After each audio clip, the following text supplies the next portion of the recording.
Welcome everybody to the Community Infrastructure Service Committee this afternoon. I just do want to apologize to our delegations that we did run a little bit late today, and thank you for your patience. We have no consent items today, so we're going to deal with our first item up, item number 1. And we'll have Ms. Woodcock to introduce staff's report. She's not here? What's that? Denise. Sorry. Okay. I didn't even see her. Oh, there she is. Good afternoon. The report speaks to itself regarding a batting cage that is existing at the Bright Up Centre, and Dave Ryan is here to give a bit of an overview on the project itself, and I'll hand it right over to him. Okay. Welcome, Dave. Thank you. Thank you. Good afternoon.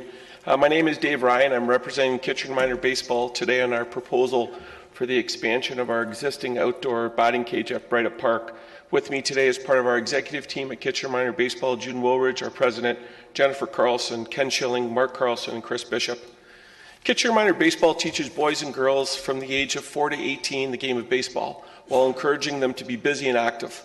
Last year, over 800 players were part of 73 House League, 6 Select, and 17 All-Star teams.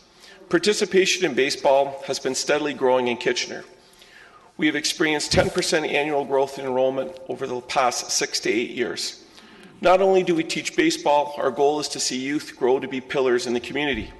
We have developed a mentorship program that sees older players mentor the younger players in our association. KMBA also encourages community involvement. We are a strong, proud, and sustainable organization that began nearly 100 years ago. Kitchener baseball is a big part of our heritage. What is KMBA proposing? We are asking permission from the City of Kitchener to expand our current batting cage at Bright Up Park into a multi-purpose baseball training facility. To be clear, we are not searching for funding or financial support. Rather, the ability to expand our current footprint at Bright Up Park to make our existing batting cage a better overall facility. The origins of the proposal came from Ken Schilling and the KMBA board, with the desire to simply expand the existing batting cage that KMBA has operated for 25 plus years at Bright Up Park by one full section. However, as the discussion went on, the concept grew to become what we are proposing today. What we are putting forward takes the existing single batting cage and by expanding the footprint, transforms it into a multi-use, fully lit training facility, as you see on the screen. Through the use of permanent fencing, movable mesh netting, and synthetic turf, the training facility can be transformed from batting cages to pitching lanes to throwing and catching areas. The layout allows for a variety of field configurations. The lock facility would be operated and supervised by Kitchener Minor Baseball and our coaches. Players using the facility would be supervised by their coaches, and teams would be responsible for keeping it clean and free of garbage. KMBA also has in place $5 million of insurance through Baseball Ontario. This would offer coverage for players if they are injured while training in the proposed facility. KMBA believes that there are a number of reasons supporting the construction of this proposed training facility. With minor baseball a growing sport in our city with nearly 100 teams, there is significant demand for such facility. With the growth in participation has come the challenge of securing diamond space. As such, the development of the facility creates additional practice and training space. The proposed facility and its flexible design also offers KMBA a facility to use when the city fields are closed due to weather conditions. With its multi-use design and lighting, the proposed facility would allow KMBA teams to start training earlier in the season before the fields are open and continue well into the fall. A secondary benefit that comes from the proposed facility is that it also provides additional security to the Bright Up Centre building and playground. This is achieved by having lights at the facility, as well as activities and people there most evenings. It is important to note that the lights will offer additional security without impacting local residents, as they are not in close proximity to the proposed facility. Funding. Clearly, a critical component to this facility is determining the costs and developing a funding plan. As I said earlier, we are not asking the city for any financial support. To understand the scope of the project, KMBA established a budget for the facility through an RFQ process. It was determined that the all-in cost of the project, including HST, would be approximately $149,000. With the cost being identified, we have developed a game plan in securing the funds. The focal point for the funding of the project is an application we will be submitting if the city grants permission for the facility with the Toronto Blue Jays and their Field of Dreams program. Through the Jays Care Foundation, the Blue Jays help build and develop places where youth can play baseball and spend time. Since its inception, Jays Care has invested more than $4 million in baseball projects across Canada. For any capital project on city property to be considered. Sorry, go ahead. That's just telling you have about 30 seconds left. But we'll give you extended time. Sorry, I should have informed you prior. No problem. For any capital project on city property, the Jays Care require pre-approval from the city. Recognizing that the importance of the Jays sponsorship, KMBA has already had a preliminary discussion with Jays regarding the proposed facility, and they do confirm that it is eligible for submission. The deadline for the submission is January the 30th. If the city grants permission for the facility, we will move forward on our submission requesting $100,000 in funding through Jays Care. In addition to the Jays, we've begun to put the plans in place to raise additional funds. We have made a submission to KSA, Kitchener Sports Association. They've agreed to $7,000, and KMBA has also agreed to fund $5,000 through the association and an additional $15,000 through the rep teams. Once the city makes a decision on the project, KMBA will begin to reach out to local businesses and suppliers for assistance. We have been in contact with local supporters who have expressed interest in donating services or materials. We will also plan to launch a website to reach out to our membership. In conclusion, the next steps for us, if the city agrees to grant permission to move forward, we will submit the application to the Jays Care. We have a committee in place to lead the fundraising and sponsorship campaign. In the perfect scenario, we would hope to open the facility by the end of 2015. Thank you for your time. Okay. Thanks, Dave. We do have some questions for you from members of council committee. Councillor Gazzola. Yeah, thank you. What do you have now? Do you have 1/4 of that now? Like I see four cages there. I'm sorry, you're referring to the picture up here? Yes, yeah. Yes, so if you look the closest to the building, we have, I think it would be fair, Councillor, to say there's about 1/4 of that in place today. Yeah. You're putting new lights up? Correct. The proposed would be too. Yeah, what is that whole thing going to cost you? Around $149,000 is what the quote came in at. Yeah. What is used there? What is there now? So if you look at the three sections, if you will, in front of the one that's existing, is just grass. I would say it's not manicured grass by any stretch. As a coach in the Kitchener Minor Baseball Association, it's something we use on a weekly basis. It wouldn't be appropriate to use to hit baseballs. The kids can run on it, and even running is a little dangerous because there's a number of little potholes and a number of things. It's kind of just open field, if you will. Okay, I wondered if it was parking now or something. So that's no, sir. fine. No, it's just grass. Yeah, and my last comment, Shirley, is there a way you can work through the city so you don't have to get hit with that HST? Certainly, we would take that under advisement if we could. That would certainly defer the cost. Yes, sir. Yeah, you should look at that. That might save you $1 or $2. Thank you. Absolutely. Okay. Councillor Yaneski.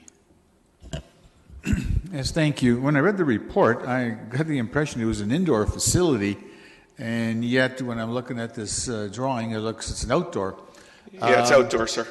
Yeah, and I know Councillor Gazzola already answered his question in terms of the existing, what's being used in the expansion.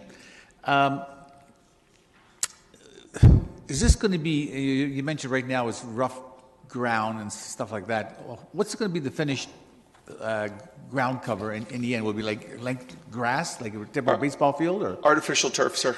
Artificial turf. Yeah, to make the facility more of a place that we can use in inclement weather, it seems appropriate if we're going to go to this extent to do it with artificial turfing. It expands the use dramatically, both in the spring and the fall.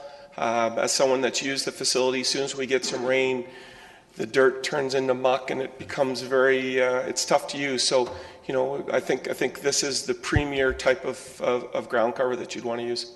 So your existing portion right now, which is roughly a quarter, is that already artificial turf? No, sir. It's I'll say a mixture of grass and mud, to be clear. But it's grass. It's So grass. you'll make everything all artificial eventually? That's correct. Yes, sir. So right now, in terms of your seasonal operation to do your training and stuff like that, when do you start under the existing conditions? Well, obviously the weather is a huge determining factor on that. I mean, obviously we like to get in. I know as a coach, we've had the opportunity, and I have to say, Dan Dychuk and the city do an amazing job. We have the best fields, I believe, and he's not here, but if he was, I would still say it. We probably have the best fields anywhere around. So as soon as we can get on them, we've been on as early April and as late as well into May, just on field conditions. Yeah. Obviously, a facility like this with artificial turf, once the snow is gone and the ground itself is not wet, we could get on it right away, and we could take it right into the fall. Kitchener Minor Baseball has now embarked on a fall baseball program, which takes us kind of past the traditional baseball season. This would have a lasting use as well. Okay. I would expect we could probably go from early April well into October with this facility. Okay. Thank you very much. Councillor Fernandez. Thank you. When I first read this, I thought, wow, what a great innovative idea, great use of space, and I think that so nice to see you come with a great proposal like this.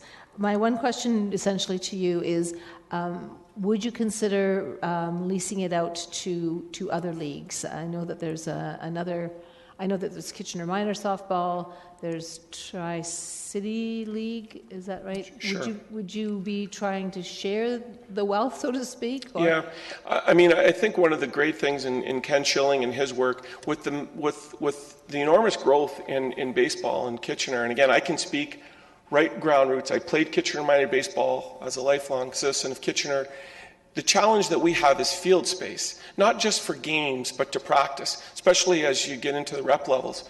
You know, my guess would be once a facility like this is built by Kitchener Minor Baseball, if it's approved by this council, you know, we're going to see an enormous take-up in using it. Would that leave for a lot of other time?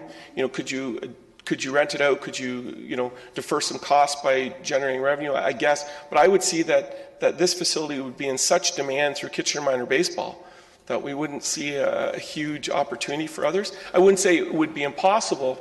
I just don't see that would be a primary thought. Yeah, and I can understand why you wouldn't think it was a priority because it's just focusing on your Sure. on your league. But I hope you'll be open to that. I think that Absolutely. Kitchener Minor Softball has the title, right? Kitchener is part of, Yes, of the city. absolutely. So, but I think it's a great idea, and I thank you for coming up with that proposal. Thank you. Councillor Marsh. Thank you for coming in. I think this is a great proposal as well, and I'd be prepared to move the motion to carry it. But I want to just ask quickly about the lighting. Should you go ahead with this, would the lighting then be connected in at the Bright Up Center, and would the electricity be provided by essentially the city, or how is that? Yeah, I think that would be a discussion that we would have Yeah. with the city, and Okay. obviously we would be prepared to look at whatever situation works for the city. Mm-hmm. We think the lighting is important, just given the earlier in spring, later in fall. By adding lighting, we're going to add significant hours that this facility sure. could be used. Oh, for sure, Yeah. because we live in Canada. Yeah, exactly. Thank you. That's true. Quick question then about that. I would like to ask you to talk with city staff about what type of lighting to use, because we're going to be actually looking at our LED lighting and what type of LED to use. It's the context for types of lighting is changing rapidly, and so it'd be important for us to make sure that we have the right kind of efficient and good lighting for everybody. Councillor, we would take the lead from the city on all parts of the construction, including lighting, obviously. Great, thank you. Mayor Verbanovic. Thanks. I just want to follow up on the question that Councillor Gazzola, or the comment that Councillor Gazzola made, because I think it is a very good idea around looking at the GST piece, and I'm wondering if I can look to perhaps Mr. Chapman, if we can just indicate what we might need to include in the recommendation to provide for staff to do that. I don't know if it would require something even around our purchasing process, if it involves our GST and sole sourcing or something like that. Mr. Chapman? Through you, Mr. Chair, I think a reasonable template for the approach that's been alluded to is our relationship with the Rangers around the improvements they've made to the odd. In that case, the city was the one to contract for the purchase, and in that way could claim its own HST rebate. The only issue there is that we're governed then by Council's purchasing bylaw, which would require competitive bids, and it may in fact be that baseball has a relationship with a vendor that's offered preferred pricing for this. So at some point, and it may not be today, if we pursue that approach, you would need to exempt this project from your own purchasing bylaw and direct baseball to basically act as in the city's place to procure for this project. Which we did for the Rangers. We did that for the Rangers, and so I think it's probably premature to pass any motions today, but certainly we would take your direction to pursue that line of discussion with baseball. Okay, so hopefully Councillor Marsh's motion will include that. Thank you. Okay. Thanks, Mr. Ryan. We have no further questions. Thank you. Do we have any questions to staff? Okay. I just want to make a comment before. Go ahead, Councillor Galloway-Sealock. No, just to staff, like I have no concerns with this proposal and moving forward with it, especially because you're not asking for any funding, and that's always an exciting proposal. But is this really become, is it an ownership piece then of the Kitchener Minor Baseball Association, or is it considered a city facility? So is it something, we should be project managing from the construction perspective, not the fundraising, I just want to make sure that we have that understanding. Mr. Hildebrand? Through you, Mr. Chair, the facility itself would be owned by Kitchener Minor Baseball Association, and it's just on our property. Okay. So okay, no, that answers my question. Thank you. Okay, I think we do have some comments, and before I'll go to Ms. Marsh, Councillor Marsh. I want to click you in here, so I just have to get the. Thank you for doing that. Go ahead. Sorry, did you say there are comments before we go ahead? You can move the motion now. I move that we accept the motion with the minor amendment that we direct staff to explore procurement procedures that would benefit Kitchener Minor Baseball Association and would be also beneficial to the city. Okay. Do you want to make some comments, or do you want to say some comments after? That's it. You're okay? Okay. Mayor Verbanovich. Yeah, just very quickly, just want to thank Kitchener Minor Baseball for all the work that's been done on this. I know I had an opportunity to speak with our former GM of the department, who I guess has been a help from time to time with respect to this initiative, and I think it certainly is like any of the partnerships that we do that bring about new facilities to our community, a real asset, and we couldn't do it without you. So thank you very much. Yeah, and I too want to, thank the Kitchener Minor Baseball Association for being a great community partner and for really stepping up to the plate, no pun intended, and getting this through and actually adding some great value to the community. And on behalf of council and staff, thank you. And with that, we'll take a vote. All those in favor? Opposed? That's carried. That's carried unanimously. Thank you.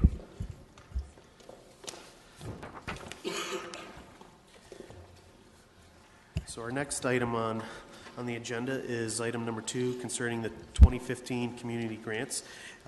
We do have some delegations that are going to be appearing, and I just want to reiterate some of the comments I should have made earlier, that pursuant to council's procedural bylaw, delegations are permitted to address the committee for a maximum of 5 minutes, and you'll be hearing a ding as you heard in the last delegation. That will be a reminder of that you have 30 seconds left, and we hope that you please wrap up this. And with that, we'll have staff introduce the report. Go ahead, Ms. Woodcock. I hope this works. Good afternoon. Thank you. We're pleased to be here today to provide the staff recommendations to Council regarding community grants budget for 2015. The following presentation provides an overview of the community grants program and the processes. We have staff here today who share responsibility for the administration of the community grants with Renata and myself, so we can answer any questions after the presentation.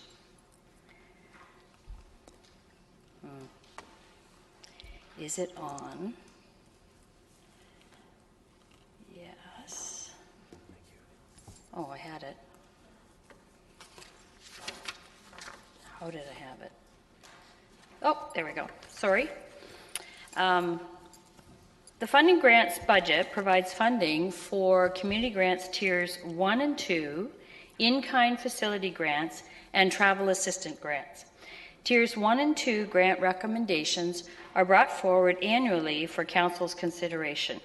The in-kind facility and travel assistance grants are reviewed and processed by staff upon receipt. The Tier 1 community grants provide support for community groups that provide services in the areas of arts and culture, special events, sports and recreation, and community support and development. There are agreements in place between the City and these groups, which outline the responsibilities of both parties. The agreements range in length from 1 to 5 years. In today's report, staff are recommending a 1.25% increase for the Tier 1 community groups, except for cases where an additional increase or decrease was deemed as justified and or uncontrollable. All Tier 1 groups can appear before Council to speak to their respective grant allocation. We have 3 groups here today: Take Back the Night March Committee, House of Friendship Chandler Moat Community Program, and Kitchener Blues Community Inc. The dollar value of each appeal is indicated on the screen and was in the report. The total dollar value of the Tier 1 appeals is $41,419. Now, just a note, one of the groups, the Homer Watson House and Gallery, withdrew their appeal after the staff report was created. Thus, on folio, I think it's 2.5. Note that the total value of the appeals is now $41,419. Just gives you a chance in that little chart on folio 2.5. So staff would recommend that the 2015 Community Grants Tier 1 budget for community groups be set at $1,588,860. Also within the Tier 1 portfolio are grants to minor nonprofit sports organizations that provide instructional, recreational, intramural, intercity, or competitive programs and or opportunities for Kitchener residents who are 18 years of age or younger. Minor sports organizations that receive Tier 1 funding have applied for and met the criteria for affiliation under Minor Sports Affiliation Policy I-471. In today's report, staff are recommending a 1.25 increase for Tier 1 minor sport groups, except for cases where an additional increase or decrease was deemed as justified or uncontrollable. There are no appeals received for this group of grants. Staff recommend today that the 2015 Community Grants Tier 1 budget for minor sports organizations be set at $206,218. Tier 2 community grants are intended to assist groups that provide services for Kitchener residents. These services are in the areas of arts and culture, special events, community support and development, and sports and recreation. This funding stream is for groups applying to the City for funding for the first time, or in the case of Tier 1 groups, for one-time special projects or events.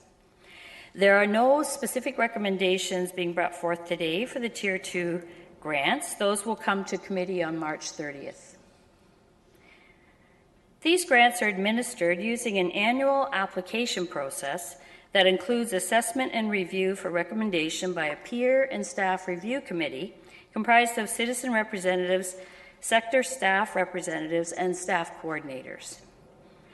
Staff recommend that the 2015 budget for community grants Tier 2 be set at $192,868. In-kind facility grants are non-cash grants to groups or organizations that require assistance for specific events organized for the general public. The purpose of the in-kind grant is to waive rental fees for city-operated facilities only. These grants are intended for one-time special events to a maximum of $500. They're not intended for ongoing facility rentals for meetings or programming. Travel assistance grants apply to residents of the City of Kitchener 18 years of age or younger, involved in nonprofit minor sports or cultural activities who have qualified to compete in sport championships or cultural events. For both of these grants, community services staff process requests upon receipt based on established criteria approved by Council. Staff recommend that the 2015 budget for community grants, in-kind facility grants, and travel assistant grants be set at $7,783. Unless funded from other sources, any additional grant amounts approved for Tier 1 organizations from the community grants budget will reduce the 2015 Tier 2 grant allocation accordingly. Thus, if the appeals presented today are approved at the funding levels requested, the Tier 2 allocation will be reduced by $41,419. Staff, for your information, staff has received 61 applications for the 2015 Tier 2 funding, and the total request of those 61 applications is $422,825. As noted, there are no specific recommendations for today for Tier 2. They'll be brought forward on March 30th. In summary, the recommendation before you today is that, subject to final 2015 budget approval, the 2015 grants budget be set at $1.99 million, which represents a 1.75% increase over the 2014 amount. The allocation of that budget is on the screen and in the staff report. Staff are happy to answer any questions. Okay, thank you, Ms. Woodcock. Thank you. I think it would be best if we listen to the delegations first and get all that over with, and then ask questions to staff and to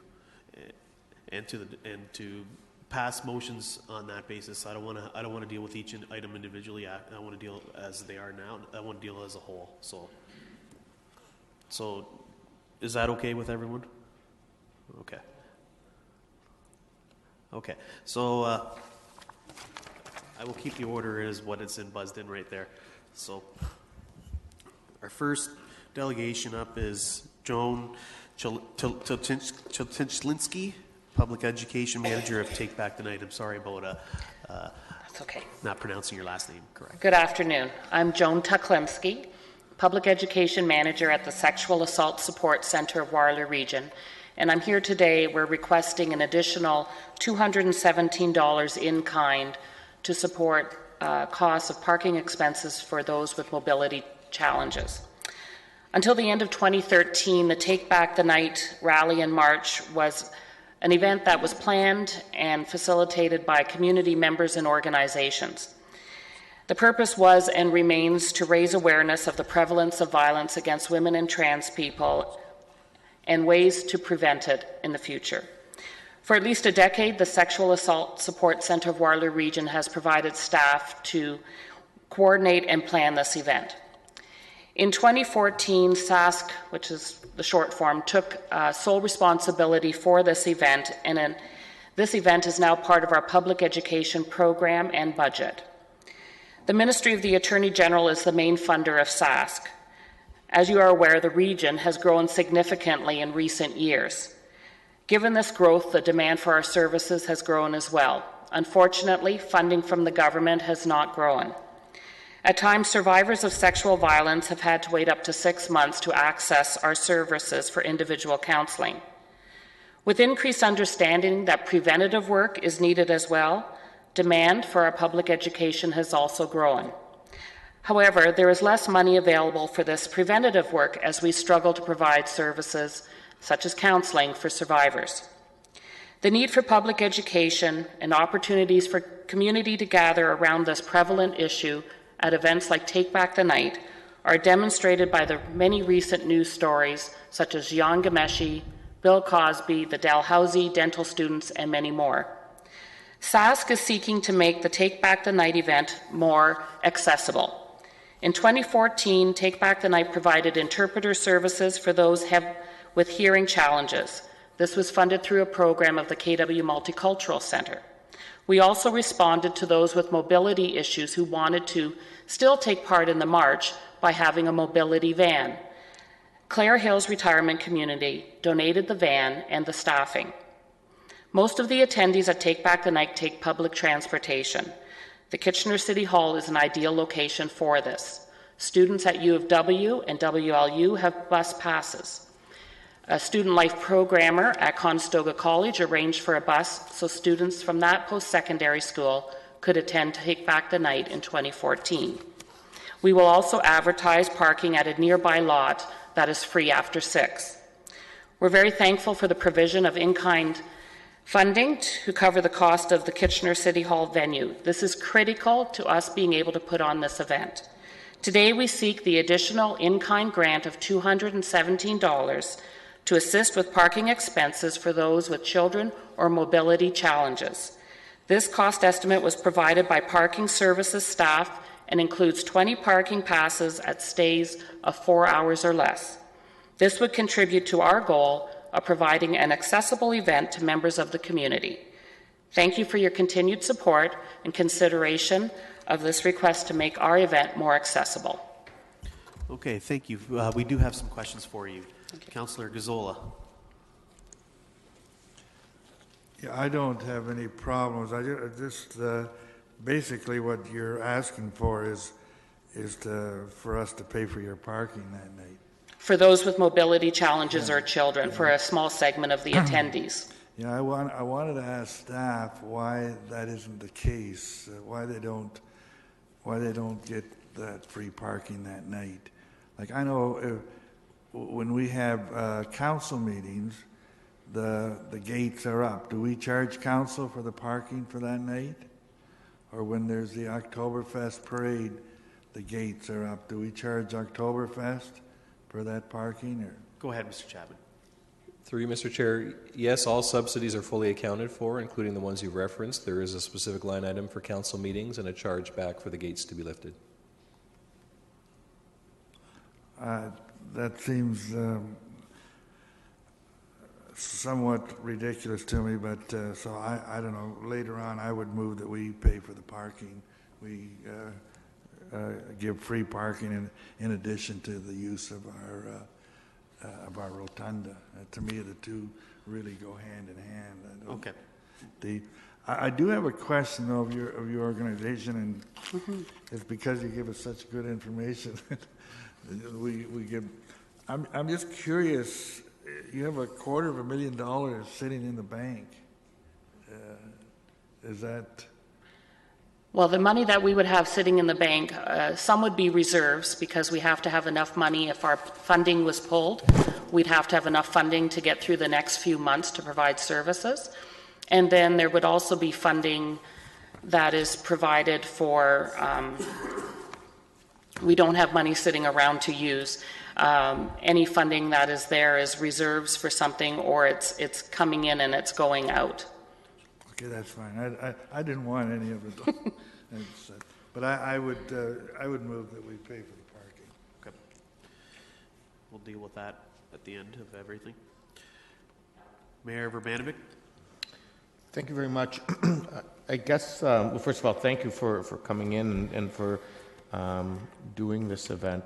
In terms of the overall number of people that are participating, how many would you say generally come to the event? In 2014, we had over 300 people attend the event, and we have a number of volunteers who participate as well. There might be about 20 volunteers involved as well. So that was a larger number last year that we had come out. We now have contacts at all 3 post-secondary schools that we're working with, and we anticipate the numbers will be even higher this year because of that. Okay, thank you. And as a follow-up to the question that Councillor Gazzola asked, Council does have the option, I presume, of simply granting the dollars, but just directing staff not to charge it against the parking budget? Or to charge it against the grants budget in order to transfer it over to parking? So we can do that. Okay, thank you. Thank you. Councillor Singh? Yeah, I had a similar question. If the costing could come out of the enterprise as opposed to out of the tier 1 grants. But again, so that's already been asked and answered, but I just want to say I would be supportive on trying to meet the need of this, the parking requirement.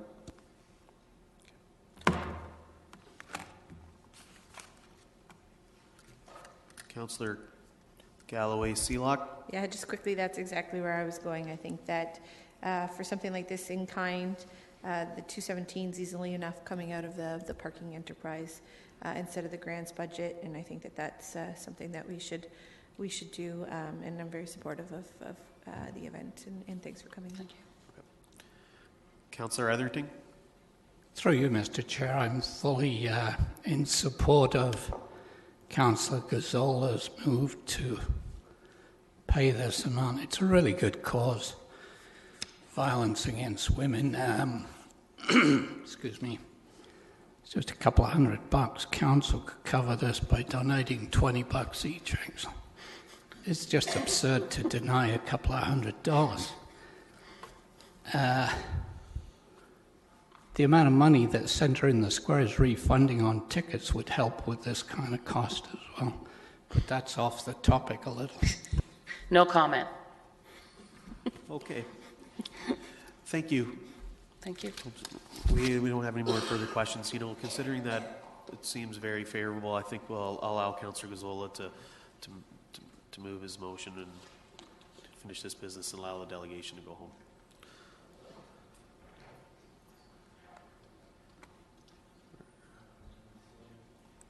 I move that the gates be left open for that night.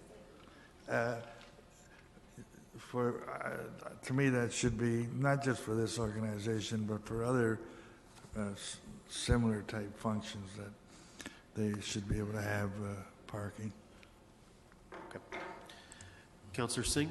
Yeah, I think it would be simpler just to, as we talked about, the costing coming out of the enterprise. That's a larger discussion to have as to if the gate should be open for other organizations or what that cost implication could be to the corporation. But for this, I think it's minor enough that specifying it to come from enterprise would be better than just saying it to leave the gates open. Councillor Galloway-Seelock? Well, I wanted to see if that's what Councillor Gazzola is doing, because if not, I'm going to make an amendment to be.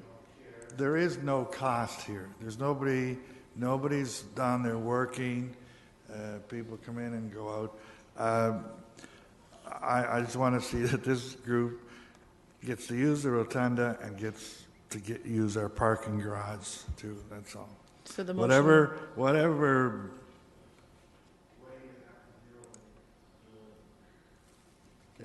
So the motion then would be, I guess for clarification, just so we know what we're voting on, is that the 217 in kind comes from to the organization from the parking enterprise. Perfect. Thank you. Mr. Chapman? You're okay? Okay.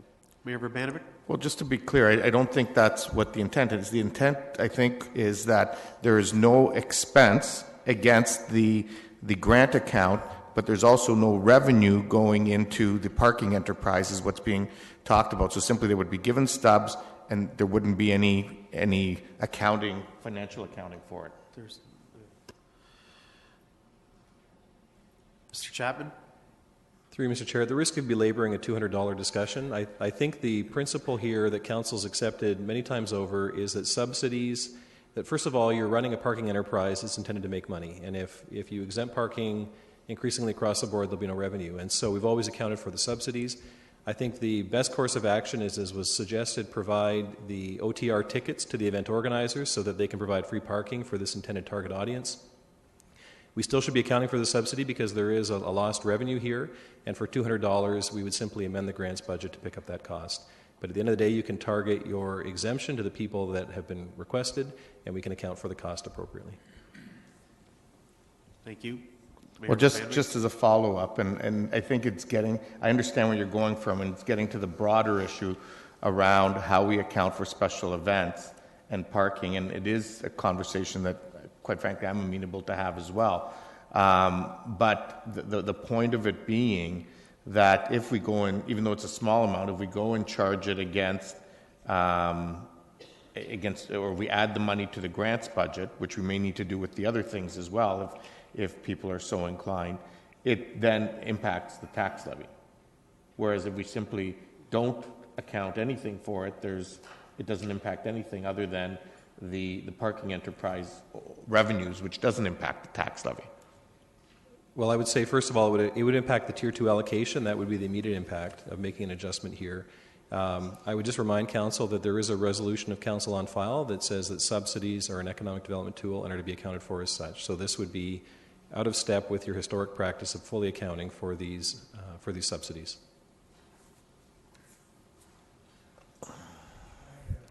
I'll save I'm fine with the 200 for now, but it is a broader conversation I want to have about parking.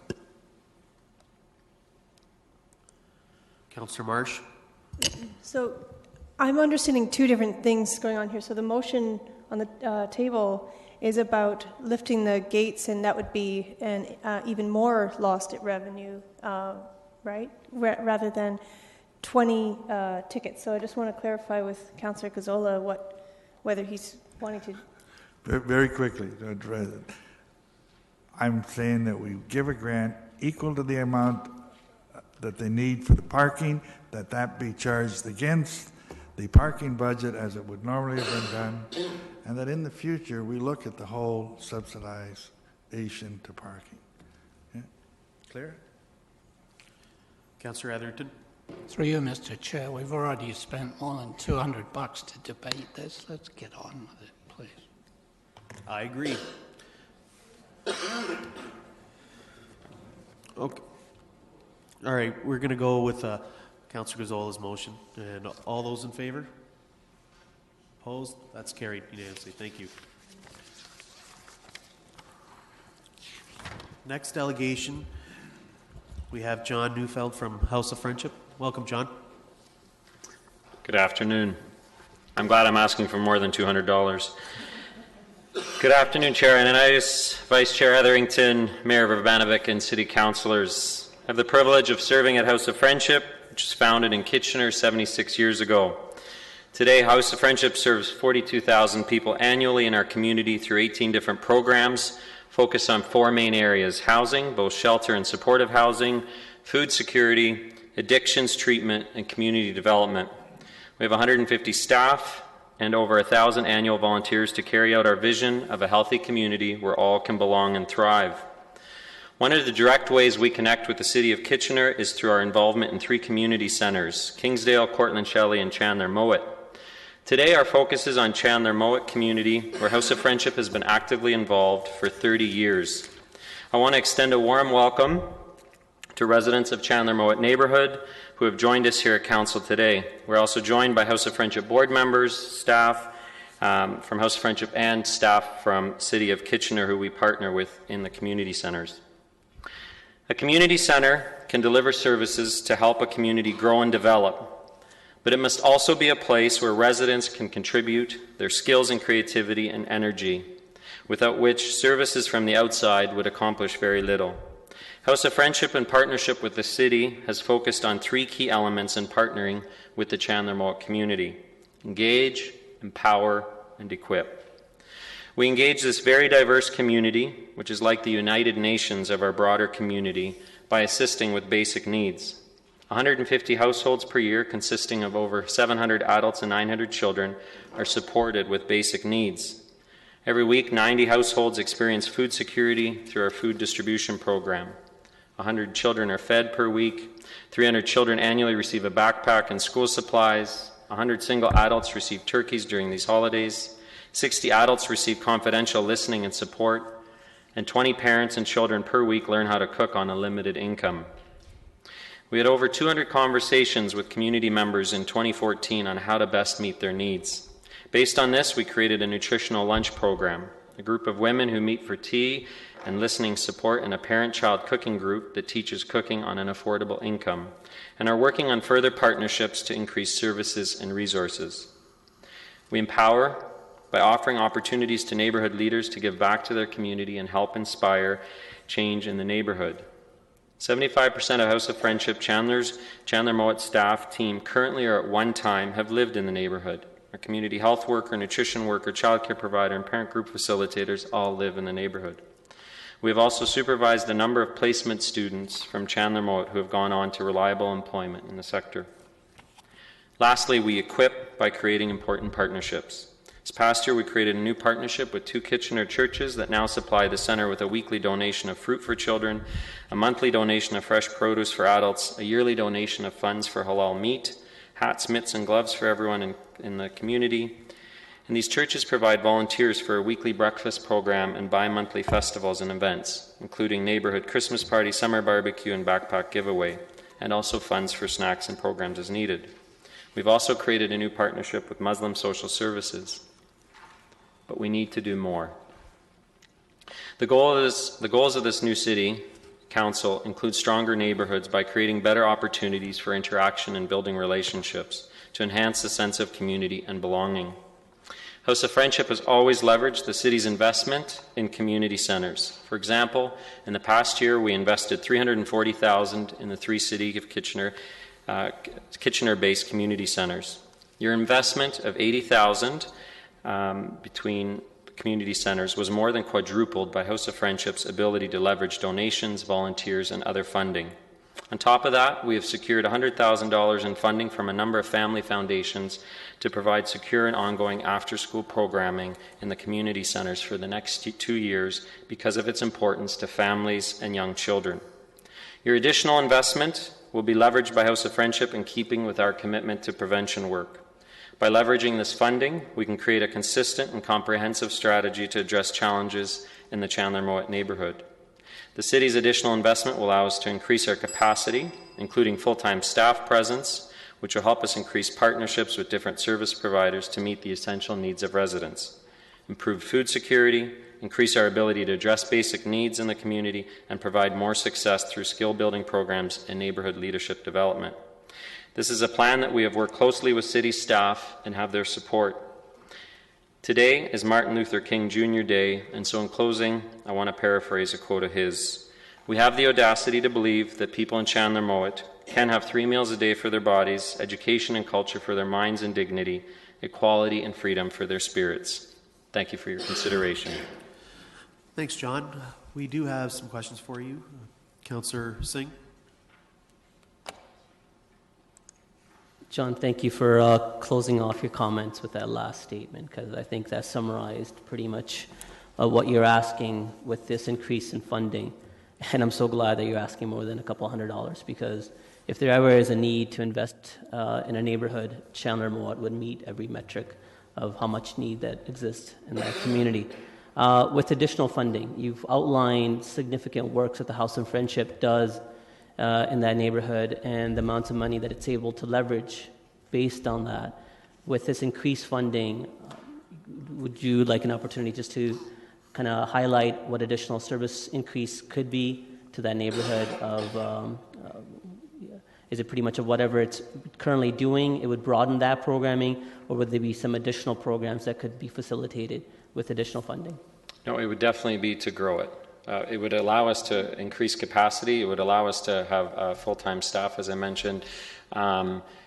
Right now we're trying, and our staff are running. And what would that full-time staff be able to allow to do? So I think council needs to understand what that need of the community currently exists, No and problem. what that additional service would be able to entail. Yep. So part of it is there's a lot of stuff that we're doing that there's more need for it, i.e. food security, meeting basic needs, bringing in new partnerships to serve the diversity of needs in there. So that funding would allow us to do that. Right now we can't, we're doing as much as we can, and we're trying to leverage as much as we can through volunteers, faith communities, partnership, and we're willing to do more, but we're capped off right now with what we can do. So you've already kind of captured the last part of my question was going to be, have you already leveraged all other avenues of getting funding from other places? And this is really the last source at this point, increasing that funding. Absolutely. Okay, great. Thank you so much. Yep. Councillor Gazzola. Yep.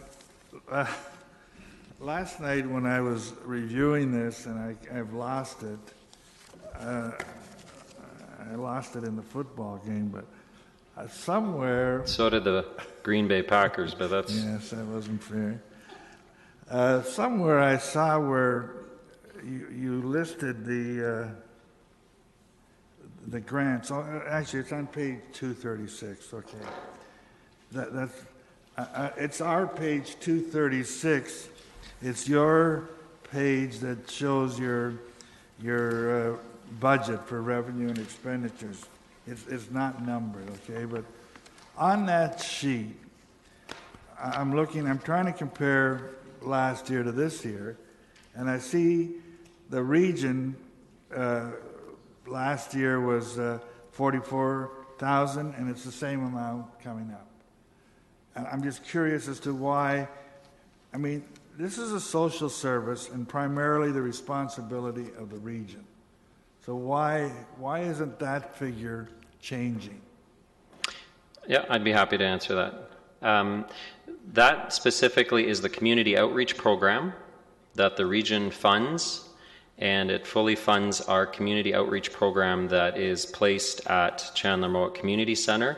They have a number of these outreach work programs. It's an incredible program that the region supplies, and it fully funds that position. And so that's why that amount isn't changing. And it's a vital position because the community outreach worker that is covered by the region is the individual that also helps us connect the individuals living in a community to the actual center. So it's basically the city and the region leveraging each other's resources to make the most effective work in a community center. Yeah, I'm not sure I understand all that. Well, let me go to your expenses. Okay, I tried to compare what you spent or estimate to spend for the past year and look at the new year. You're looking for $21,000 more. But I look and I see that you're going to spend $10,000 more on wages. Everything else pretty much remains constant.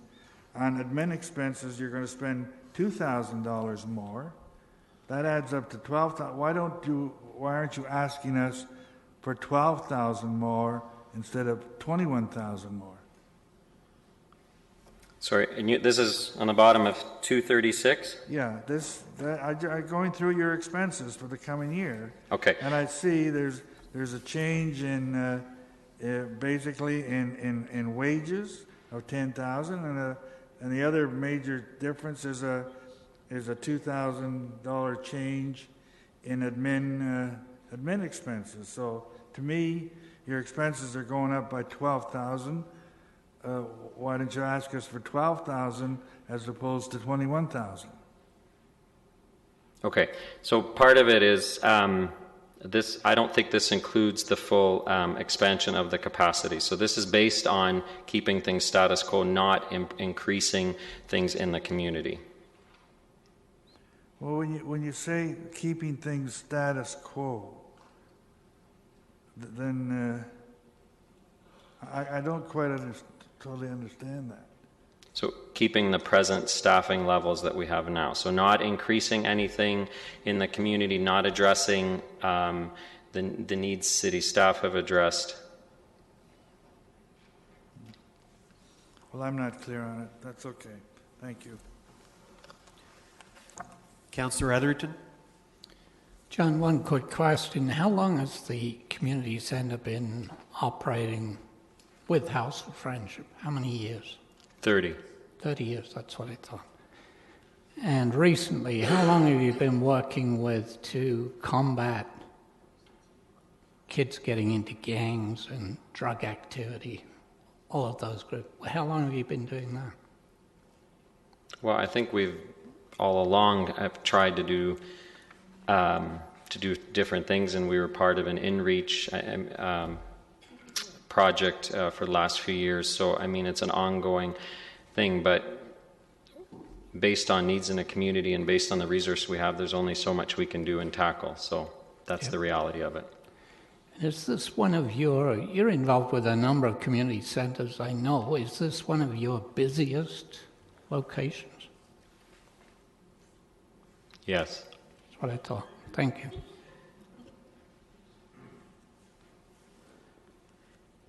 Mayor Verbanovic?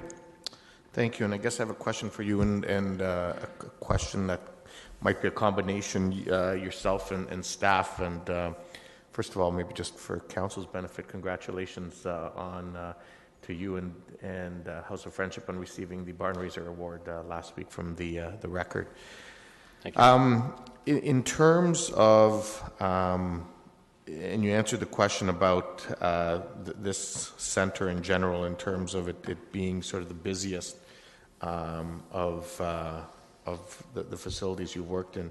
Is it fair to say that particularly over the last 6 months to a year, that the community's had some challenges to work through, and in fact this would allow us to focus on moving forward in a positive way with addressing those in the longer term? I would say yes. I also want to invite Mark into the conversation if I possibly can, because this didn't just come out of, hey, House of Friendship thought it'd be a good idea to ask council for a little bit more money. It was in consultation with city staff and our own staff saying, this is what's happening in the community, and House of Friendship's first response is always, what can we do? But we have to be realistic with what we can do. Like I said, we could quadruple the investment that the city makes. We're more than willing to try to do more, but it was in response to what our staff are saying, but also what city staff were saying that they were experiencing. And so this is our attempt to try to be proactive and respond. But I'll invite That's Mark. great, and that's exactly why I was going to turn to staff Thank as you. well. So perfect. Mr. Hildebrand? Mayor Verbanovic is absolutely right. The last couple of years, we've been dealing with escalated behavior. It seems to intensify during the summertime.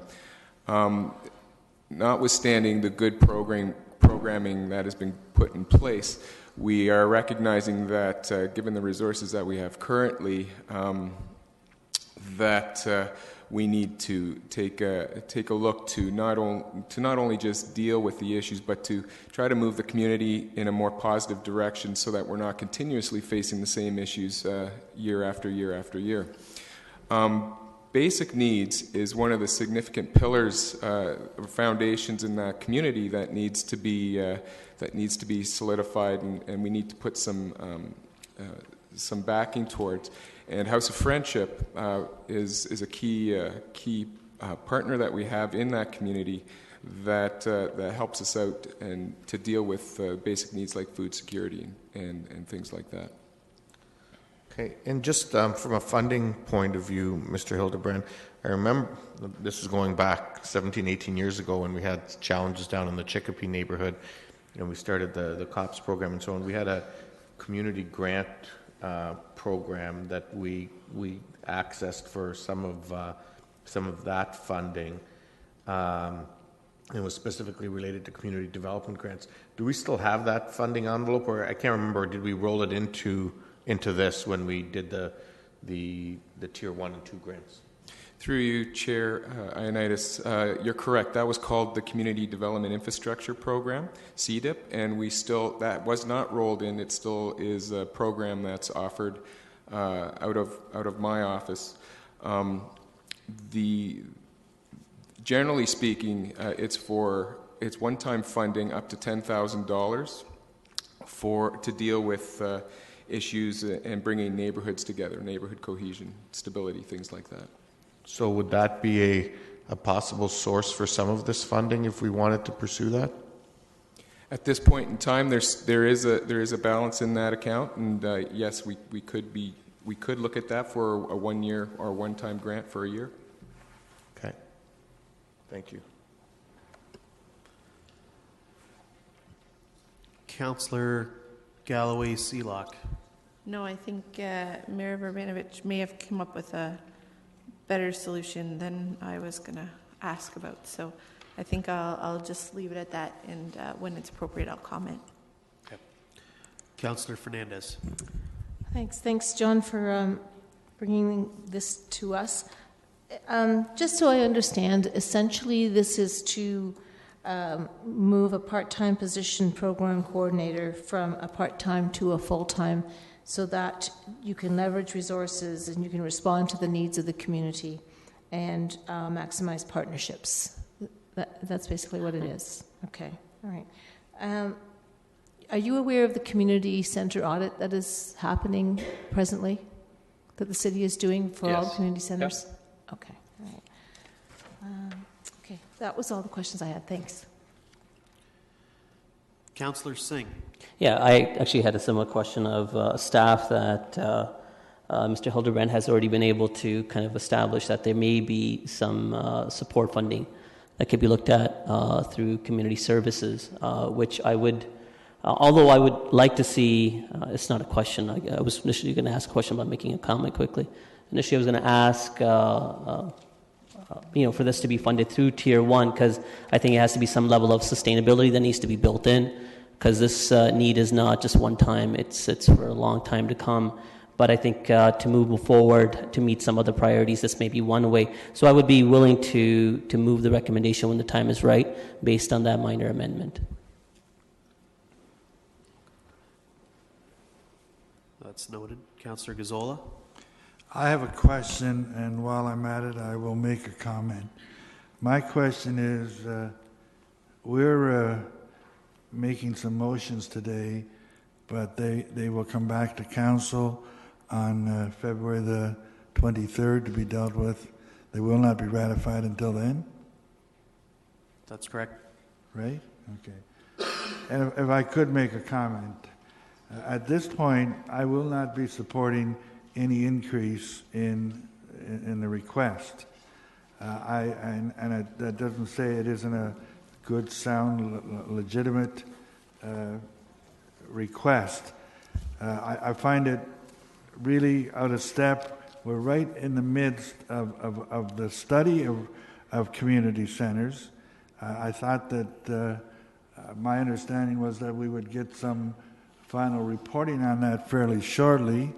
I would hope out of that we might see some efficiencies come out of it to whatever. But the point is that to me this is somewhat premature at this point.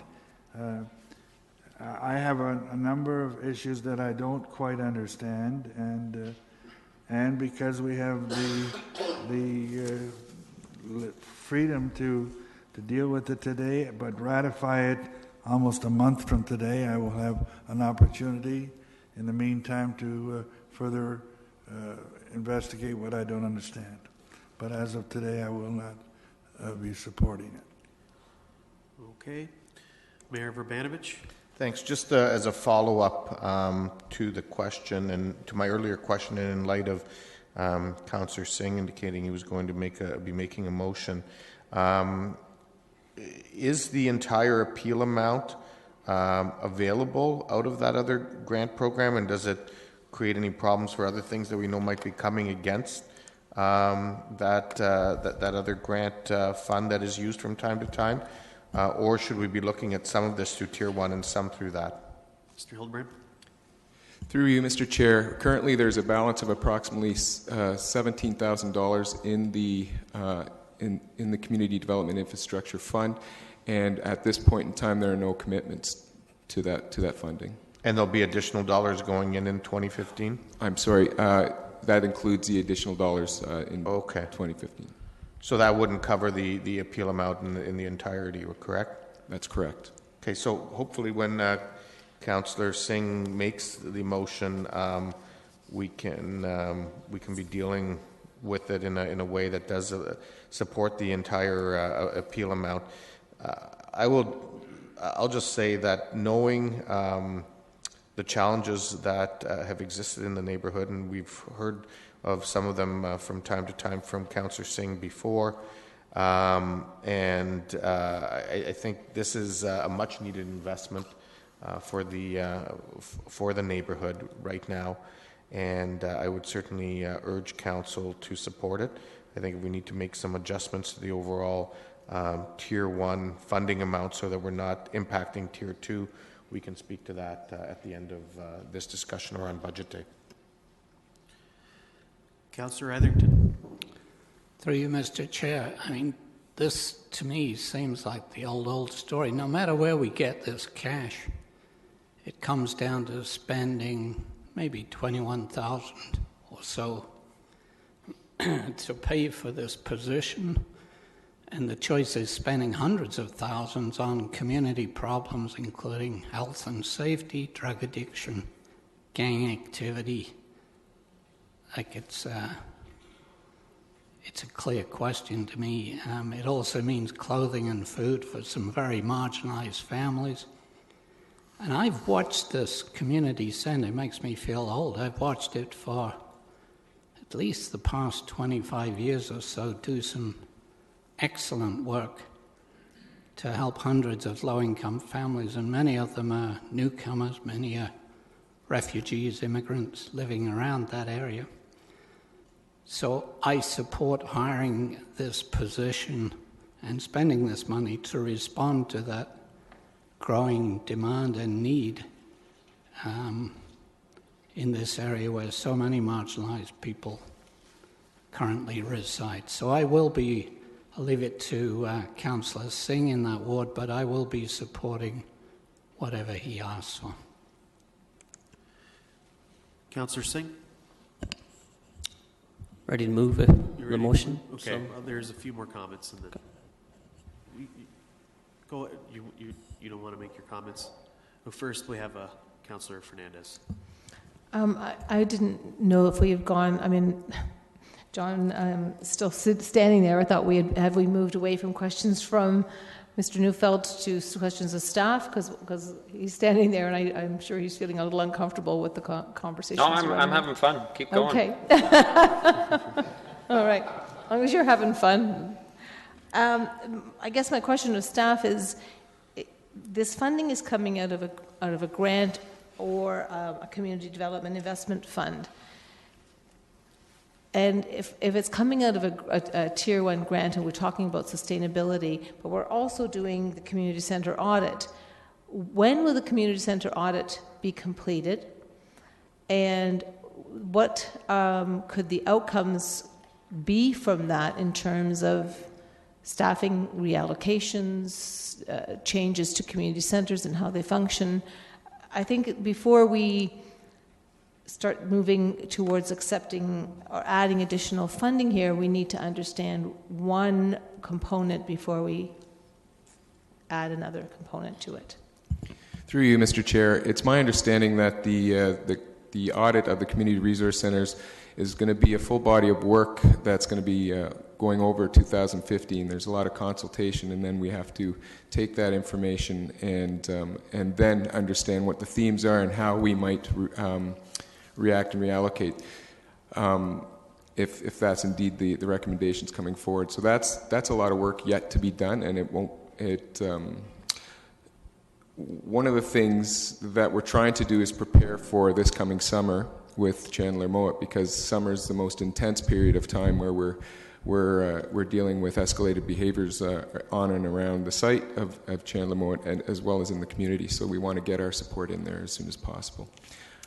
So to answer your question, it might have an impact. It might not. I don't see us not working with our partners into the future. So that probably is a piece that we'll continue to do.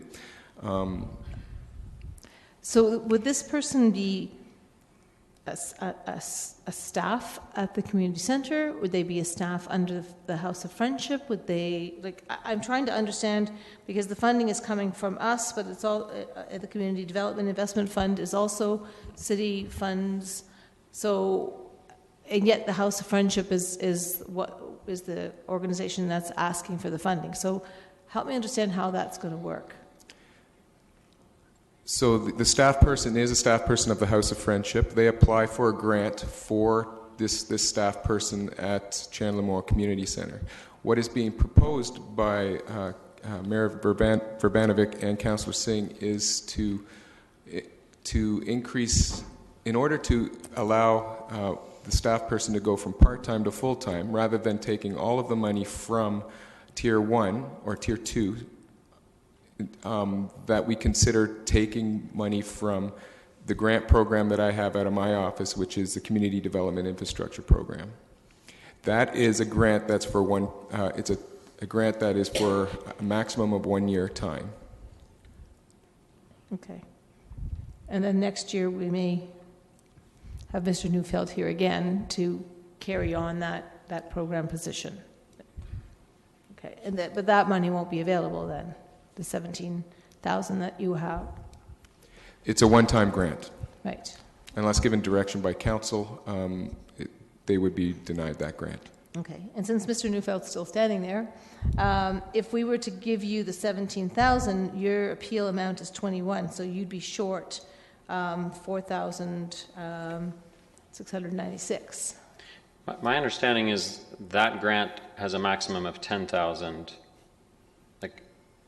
Is that, if I'm understanding this, is there would be some 10,000 would come out of Tier 1, and then the other 10 for this year would come out of this grant that Mark's office has, not all 17. Am I understanding this correctly? My intention was to move 10, so regardless of whatever the allowable limit is, it was going to be 10. Okay.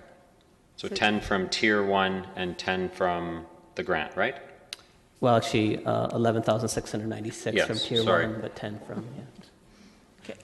The reason I apologize, I just want to make sure that if the 11,000 is coming out of the Tier 1, then that affects the Tier 2 grants, right? It has to be adjusted, so there's less money for the other organizations into Tier 2. Or okay. Yes, it does. It does. The answer.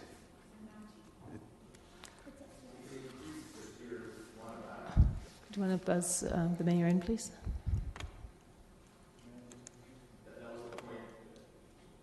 That was the point I was making earlier, Councillor Fernandez, is that council also does have the option that if we increase the Tier 1 amount, is that it doesn't necessarily need to come out of Tier 2.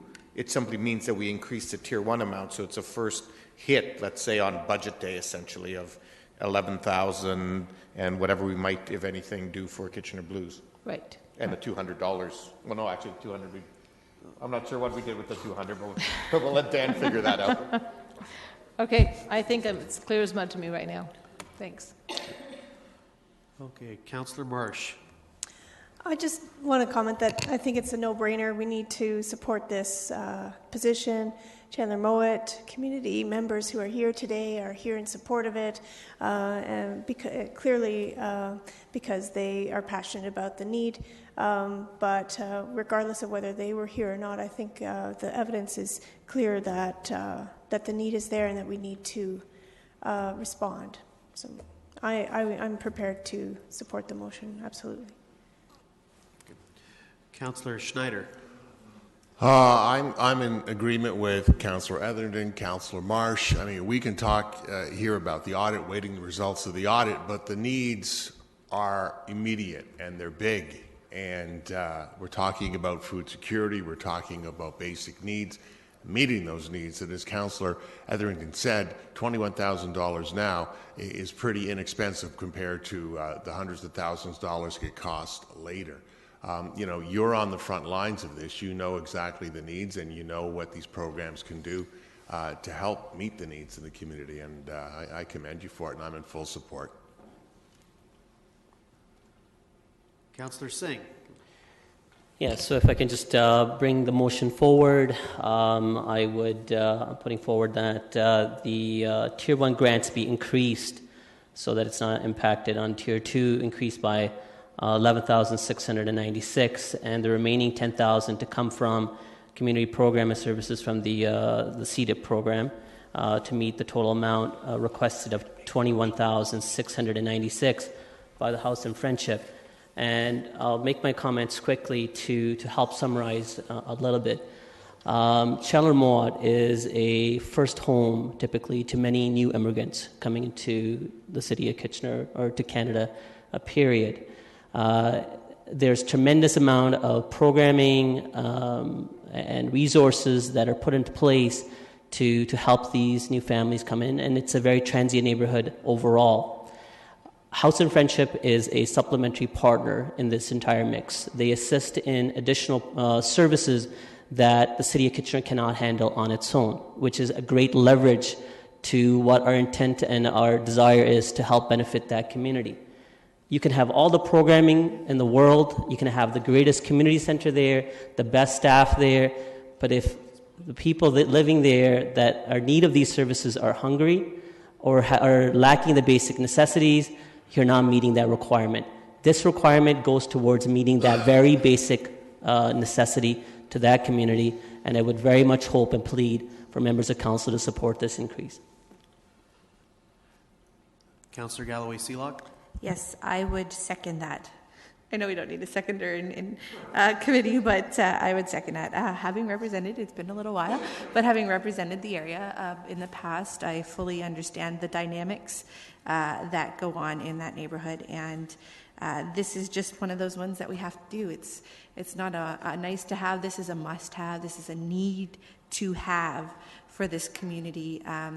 I remember some of the stories and things that go on, and just the lack of resources that not only the city and the House of Friendship can provide based on budgeting for the community. I think this is a step in the right direction in really helping to improve this community overall and help get the resources that they truly need to help prosper in that community and continue to move forward. I just was wanting to make sure that we weren't going to end up taking money from Tier 2. I'm happy to see that the motion is suggesting that we go towards the Tier 1, which does have a direct tax levy impact. It does, but it's 0.01% that will have, and I think for our community and for this community specifically, that's something that we really need to address. And again, next year, if we need to look at that additional 10,000 because the funds aren't there, that's going to be an additional 0.01%. Potentially on the tax levy. I don't think we can take this amount away from the Tier 2 grants, which is already minimal, which we're probably already going to have to find more money for when we're dealing with this in March. So I think it's a really good motion between the two funding mechanisms to get us through this year. And so I'm fully supportive and happy to see that this is moving forward, and this really will truly have an impact for the Chandler-Mowat community. And Mr. Chair, I would ask for a recorded vote when we're ready to vote. Mayor Urbanovic. Thank you. I too will be supporting this wholeheartedly. Back when I was the ward councillor in Chicopee Ward, and we were having some significant challenges, and the community came to council looking for some support to make the necessary investments that were needed to help the community get through some challenging times and turn things around. Both the city and the region and other community partners stepped forward to make those investments and to turn things around. And to be frank, those investments that were made over a few years in those early years, with some ongoing continued programming, have over the long term had a very positive effect on the neighborhood, and without a doubt in my mind saved significant dollars, maybe not to the city, but likely to the city, but certainly as well to the region and other governmental partners that are responsible with ensuring that we have a safe and healthy community. So I'm pleased that Councillor Singh has brought this forward, that we found some innovative ways to balance out the funding for it, and I'm certainly going to be working with Councillor Singh to ensure that some of the and the other partners to ensure that we can collectively tackle some of those challenges that we know the neighborhood's dealing with. So thank you all for being here today. Councillor Fernandez. Thanks. Sometimes an ounce of prevention is worthwhile in its weight in gold, and I think that this is one of those times where if we're proactive, maybe we can capture some of those citizens, children, young people who are at risk. I was really uncomfortable about the idea of taking from one area of need to go to another area of need, and we seem to have found some kind of a compromise. But I don't think it's going to be 1 year. I'm afraid that it's going to be an ongoing. So I'm hoping that this person will be able to leverage additional funding from a lot of different resources, and so that there will be some sustainability for a period of time. And we don't know how long these challenges are going to take to resolve, because we always have new people, we always have new challenges. So I wish the community a lot of luck, and hopefully that this will springboard some of that work that needs to get done. Councillor Davey. Thank you. As I may have mentioned in previous years, facing situations like this is part of the, I'll be frank, this is part of the job that I hate, because I will be voting against this, although I will take some solace in the fact that it sounds as if this will be going through regardless. I'm going to be voting against it for two main reasons. The first reason is I have stated in the past, and I'll state again, I have concern when council overrides the proper granting process that we have instilled. It shows, in my opinion, a lack of respect for the process with respect to everyone else that applied versus those who come to appeal. And my fear in the long run between this and the Tier 2 grants is the number of people that appeal will be ever growing every year, and I think we're unraveling the process. The second reason I'll be voting against it is because I am a fierce defender of governmental jurisdiction. In the last term and this one, we've been increasingly facing issues, the Out of the Cold program and homelessness. Very, very serious issue. It definitely needs funding, not the lower tier municipalities' responsibility. On our to-do list for 2015 strategic priorities is affordable housing. Absolutely needs funding. I support it 100%, but again, it's a regional responsibility. This as well, this is social services. We're talking about social service, which is under the jurisdiction of the regional government, and we're going down a slippery slope that I think even if this goes through, we need some protest votes to show that we need to maintain our discretion in this is as inappropriate in some respects for the way that we're going as the City of Kitchener investing in healthcare or education. It's not our jurisdiction. So I want to be 100% clear. I think the House of Friendship, what Mr. Neufeld's done and his organization is definitely needed. My only point here is that the funding source coming to the lower tier municipality is not within our jurisdiction.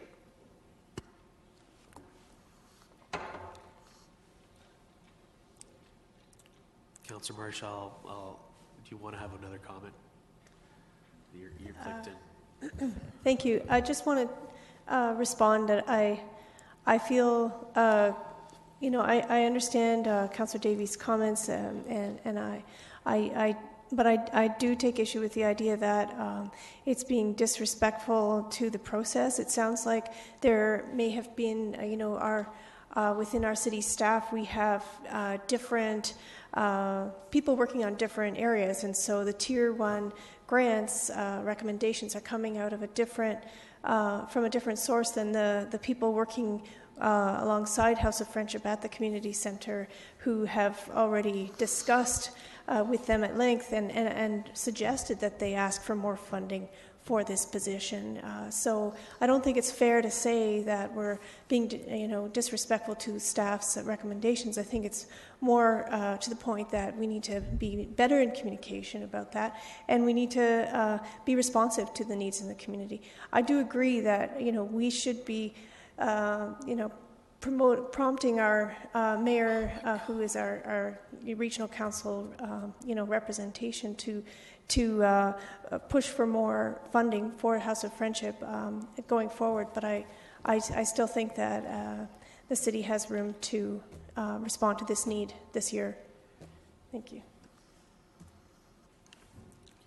Last question, Councillor Gazzola. No, Comments, everybody's made 2 or 3 comments. I made my comments earlier. I just want to take a little exception, and I hear the comment again, no brainer, and I obviously have no brain because I'm really questioning this. I don't question the good. Lord knows I know about the House of Friendship. In the ward that I represent, they're extremely active and do an excellent job. They do a tremendous job. What I'm opposed to is here, where I'm going, I'm not being very politically correct, I know. But yet, we have a committee and a staff who turned this down because I'm sure they didn't want to turn it down, but they felt, according to the rules we have and what have you, that it, as much as they looked at it, they weren't possible to increase it. And yes, that's good on their part. The buck stops with us. The buck stops with council. We have to make the decisions here. I'm not saying I want to look at this, okay? And I don't want to be accused of not allowing bread to be put on the table of some people. Okay, it goes a little too far. So it's a legitimate request. I don't have enough answers to satisfy myself. I have half a brain, not totally no brain, but and now the beauty of it is I have a month to contemplate and to look further. Well, the way I see it is we have a neighborhood that is in transition, and I think many of us have been in this area several times and have witnessed some of the transition that's happening in this area. And at the end of the day, no one here wants to spend money, but we have a neighborhood that needs our help. And so it's our responsibility, because I think, yes, there is some merit that we are a lower municipality, that we shouldn't be dealing with this issue, but I think this one in particular we can deal with because it's involving with our community center. And so with that, I'm supportive of the recommendation, and recorder vote has been called for.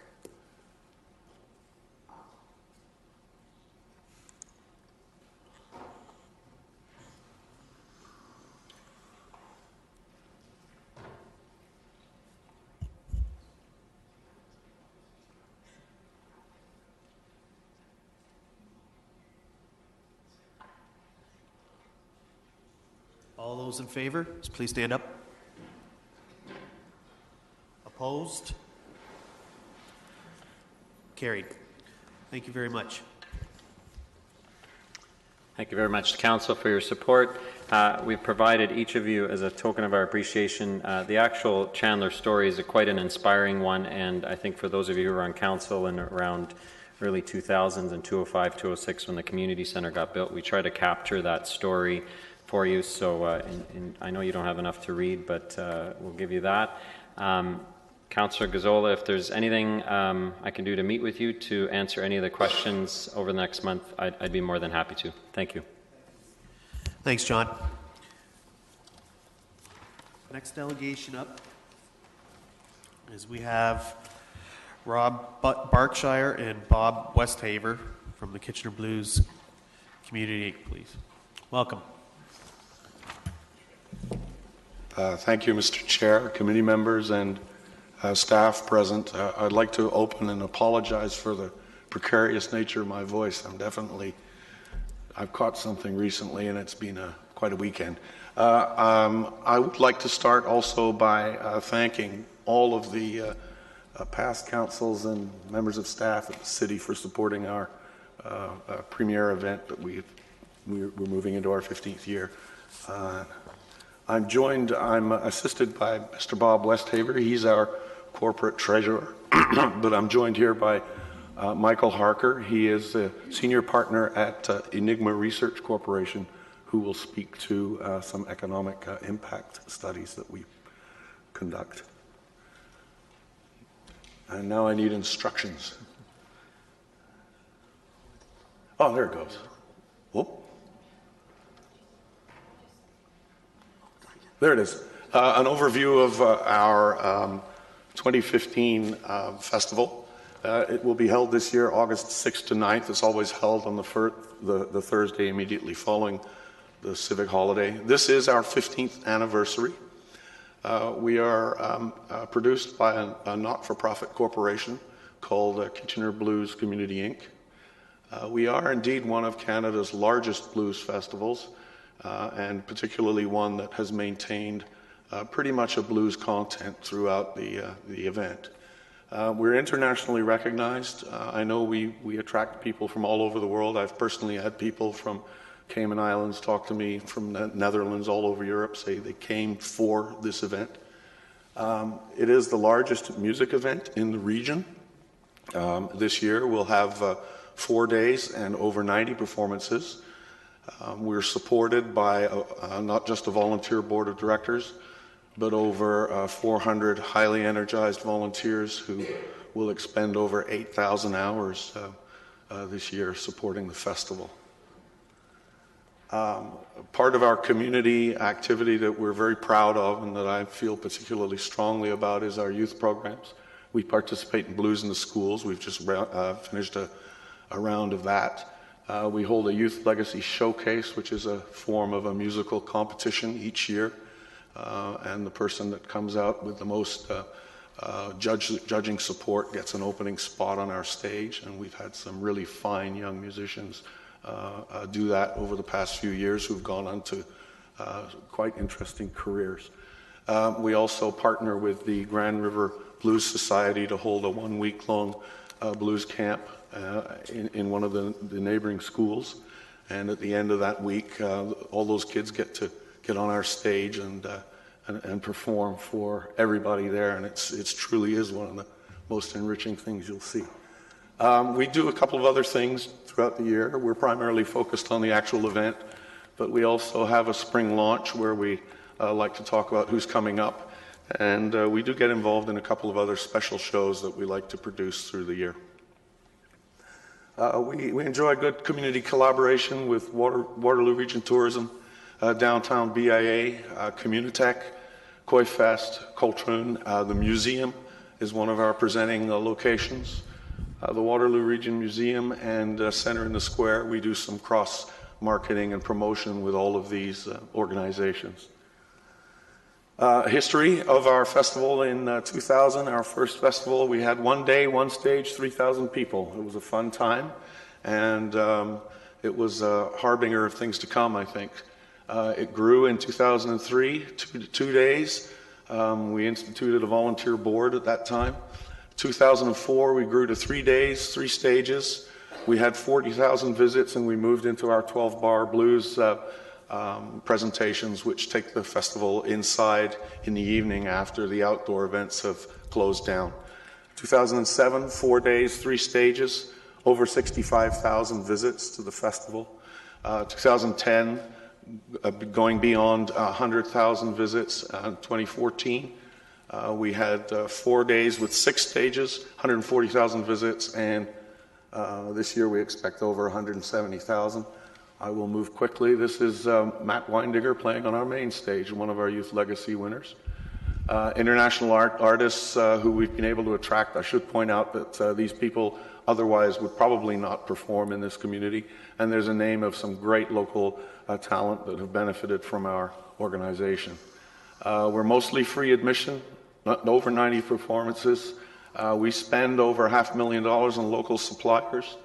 We have a budget this year of $1.5 million of cash and in-kind sponsorships. Revenue sources are sponsorships, sales, grants, and fundraising, and it varies from year to year in terms of the mix and how much from each.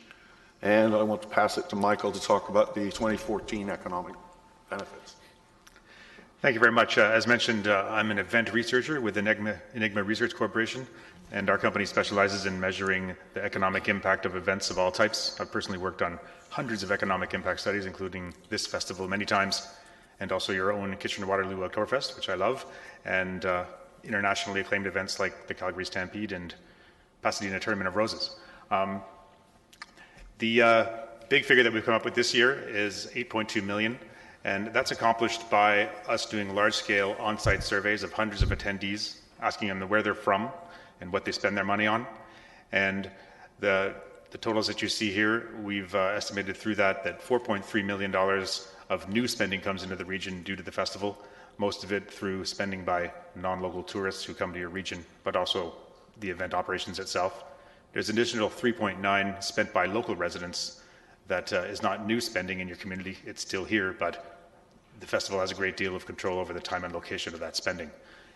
As you can see, it adds up to $8.2 million as your total economic benefits. We're pressed for time here, but I can speak to this at length, trust me, if you have questions. Thank you, Michael. We're going to increase this year our artistic expenditure, and the reason for that is to create a bigger buzz and bring more people. And we're going to have higher profile artists. That's our plan. We have an enhanced marketing plan to promote the festival this year, all in the aid of increasing attendance, revenues, and sustainability, and increasing the economic impact of the festival. This graph shows the increased spend and budget of the festival and what the Tier 1 grant has been over the past few years, and we can see that our spend has increased with the increased scope of the festival, but the Tier 1 grant has remained relatively stable. We're proposing a $20,000 increase in kind, and this will help us divert funds to our increased artistic budget to create this bigger buzz for the festival this year. Our budget or our grant is typically around $40,000 in recent years, around approximating it, and following the festival we are billed back for staff time and costs to the festival that's anywhere between a third and a half of that budget. So we're asking for this in-kind sponsorship to support our future sustainability and increase the audience size and the tourism and economic benefits of the festival. Thank you. Okay, thank you. We don't have any questions for you. Oh, now they're all popping up. So, okay, Councillor Fernandez. Thanks for the presentation and, of course, for making it an amazing festival over the last number of years. Just looking at your budget for on page 2-95, and if you know anybody in the restaurant industry, often the beverages are what brings in the bulk of the money and not the food. Well, that certainly looks true here. You're budgeting, you made $258,000 in beverage revenues last year. Correct. Okay, and you're anticipating to increase that over $40,000. Yeah, indeed, and the driver behind the increased beverage spend and expectation all relates to the increased investment in artistic talent. We've come to the conclusion that it's the artistic talent on the stages that brings people, particularly to a free festival, and we're counting on bringing more people, more visitors to the festival, and we do have some historical numbers that help us determine with this many visitors what we expect the spend to be on beverage. Okay, so that was just one of the numbers that I picked up, and you're substantially increasing your artistic contracts, which means you're bringing bigger names. Indeed. But how does that, I mean, the festival is, and I know there's always the desire to grow bigger and better and more, but sometimes when you've got something that's working really well, to me there doesn't seem to be anything wrong with just holding course for a year or so, especially considering you spent $291,000 on artist contracts. You're looking at $443. My thought was that the Blues Festival really kind of started off as a venue for some special artists and artists with a name, but also to really focus on the area within the region, maybe within the province. I'm a little bit concerned that you're starting to go way beyond what was the original foundation of the festival. Well, I think historically the festival has always brought in a strong mix of local talent, regional talent, which I consider Southwest Ontario and particularly Toronto. There's a very vibrant blues community of musicians in Toronto, and we frequently hire from that area. Then, of course, Chicago is known as quite a hotbed of blues talent. We go to Chicago and hire people. And then for the bigger names, those are typically international artists, and those bigger names do require higher fees. We've had people like Jimmy Vaughn, we've had people like Greg Allman, and we feel that that level of artistry that we present is what gives us the credibility and the reputation as a festival internationally. But you've already admitted that you have that. And we want to build on that and grow that this year. The gentleman who's standing beside you, I apologize for. It's Michael. Michael. Who do you work for? It's called Enigma Research Corporation. Okay, so did the Blues Festival Board of Directors hire you to do the research? Yes, we've done studies 3 years in a row. Okay. Can I ask how much that cost? Certainly, well, it's normally in the low 5 figures, I believe. But if I'm not mistaken, a great deal of that is paid for by some grant money, not from here. Okay, so you're not willing to tell us how much it costs, though? Oh, you mean I don't have it in front of me. I would say between 11 and 14,000, something like that. Correct. Okay. Thank you. And to clarify Michael's point, we do that because some of our provincial granting requires us to provide that level of reporting. And so it is supported by those grants at that level. Okay. Councillor Yaneski. Yes, I would note that Kitchener Blues is one of the largest festivals we have here going on in our community, and it's a welcome to the community and welcome support by the turnout that you get.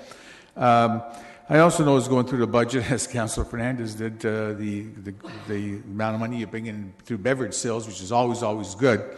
And I was always wondering, when I'm looking on that same thing, as to how much money is brought in with the support for restaurants and businesses and stuff of that nature. Would that be broken down anywhere on that page? I'm not too sure. That would be broken into your TREM model, correct? People spending money directly at restaurants in the community does not appear in our budget. Okay, because that's part of what's analyzed by Mr. Harker's company.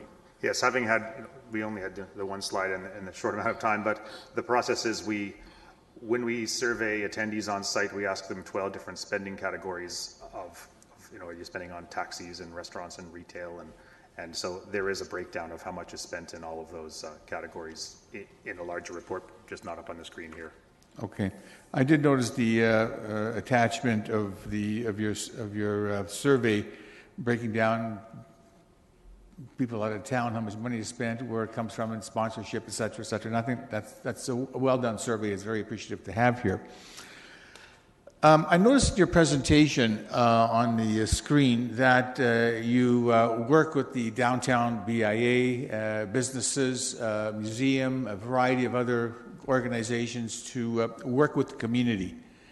Yet I I noticed this morning when we were dealing with another topic, being the food trucks, who are also trying to work with the community and provide services, etc., that it came up through the discussion that as this group is an outside group that works, it's not a city function, city-sponsored event, it's one that's done by outsiders, and there's nothing wrong with that, and I think that's good that you guys work with it. We find that if you're working with the community, somehow we should be working with all the people, that the food industry people who came here trying to work with us find out that they're being shut out totally in terms of participating in the Blues Festival. Could you help me understand how that all works and why they're raising red flags and you guys are doing good and what's happening? Sure, I can actually tell you that. I'm sorry. Excuse me. Councillor Sorry, Davey? I want to make sure that we're clear on this. I don't recall staff indicating that the food trucks were shut out. I think staff simply indicated that it's up to the private organizers to whether to invite them or not. So I just want to be clear on that. I haven't heard that they've been shut out. No, staff didn't say that. I'm saying the industry have told me that they're shut out. I could say that I know that this past year we had 57 vendors running from food and other suppliers, and that 70% of those vendors were regionally based in this region, most of them the city of Kitchener. I should also comment that we are working in a confined area. The space of the festival limits the number of people we can fit, and we do try to have a balanced approach in terms of what's being offered and what's being provided. And I can appreciate that. In terms of vendors, you're talking 70% roughly is local, and try to balance that because there's a variety of services that they offer. But still, I am hearing from them that they're being overlooked, neglected, turned away, and I'm just wondering, here we have local businesses that want to participate, yet they're being shut out. I'm just raising that, and I just was looking for a response. I can only tell you what I know, and that is that we are relatively fully booked. We get booked early. We do have a lot of interest from a lot of people, and our focus always has been predominantly for local vendors, and it remains so. Okay, I appreciate the answer. So of those local vendors, are any of them food truck operators? This past year, we had our first food truck as part of our offering, and in fact, this particular vendor doubled as providing artistic food, which is separate from the rest of the festival, but he also was given a spot that allowed him to sell to the general public at the festival. It was our first test with a food truck, so we were stepping very carefully, and we believe it was a success. Would you be interested in expanding that? Absolutely. Given the space, if we have the space and we can craft the plans and organize people properly in terms of spaces on the street and so on. The reality for us is a good part of our street vendors are BIA members that they have spots on the street that relate to their actual business. And the BIA is a great contributor and supporter of the festival financially and otherwise throughout the year, really. And I think that's great. Thank you. Councillor Etherington? Yeah, through you, Mr. Chair, a number of, excuse me again, questions to Mr. Berkshire.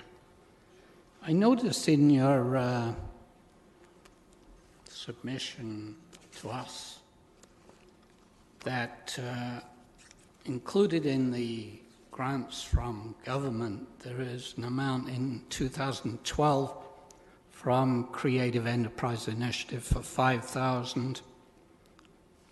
How much have you received in years subsequent to 2012? From Creative Enterprise? Yes. I don't believe any. I could defer to my financial. Are you aware? Zero. Yeah, that's correct. That's what I thought. I believe that was a one-time collaboration that was a one-time thing. Okay. The money you're requesting in this appeal, is any of this money going to be used for a staff position? No. I think what our request is fundamentally attempting to do is to offset the city bill back to the festival for city staff, predominantly city staff time. Do you have a paid staff person? We have a contracted part-time executive director. And is this going to increase that? No. Okay. Everybody else at the festival is a volunteer. The entire board is volunteer. There are, as I said, over 400 volunteers. And if you're at the festival, for example, if you look at the people that are producing the sound systems, those are paid people. That's a contracted service. And of course, the artists are all paid. Yeah. We're looking at, according to your expert there, $8.2 million in economic benefits to Waterloo Region. And we're talking about a piddly amount of $20,000. Do you get any support from regional government in way of tourism that surely floods to this whole area, not just Kitchener? I don't believe we have any direct regional grants for the festival. And anything from Waterloo and Cambridge? No. Okay. Your community businesses, hotels, bars, restaurants that benefit from the festival, do they give sponsorship money, or do you get any money from? We receive money from BIA, which is really that collective of the organizations in the area. But that's not much money, right? No. How much is that? That's slightly over $20,000. Okay. I'm wondering if you could get this $20,000 from those people, private businesses that we're always told benefit so much from these festivals. Did you ever try that? Well, I should point out in the budget that you do see $260,000 of sponsorship money. And we do have a number of people on our staff, on our team, who work very hard to sell those sponsorship opportunities. Are any from hotels? We do actually enjoy reduced rates as in-kind sponsorship because we bring in a lot of artists and we book a lot of rooms for those artists, and they provide us with an in-kind sponsorship in the form of reduced rates at the hotels. Because from where I sit, I don't doubt that you bring millions into this area. I'm just wondering why those people who benefit from the millions wouldn't contribute a little more to your festival. I agree wholeheartedly, and I do believe this is a great investment for the city. Thank you. Councillor Gazzola. I'm sorry, I was corrected that last year we received $5,000 from the region. Thank you.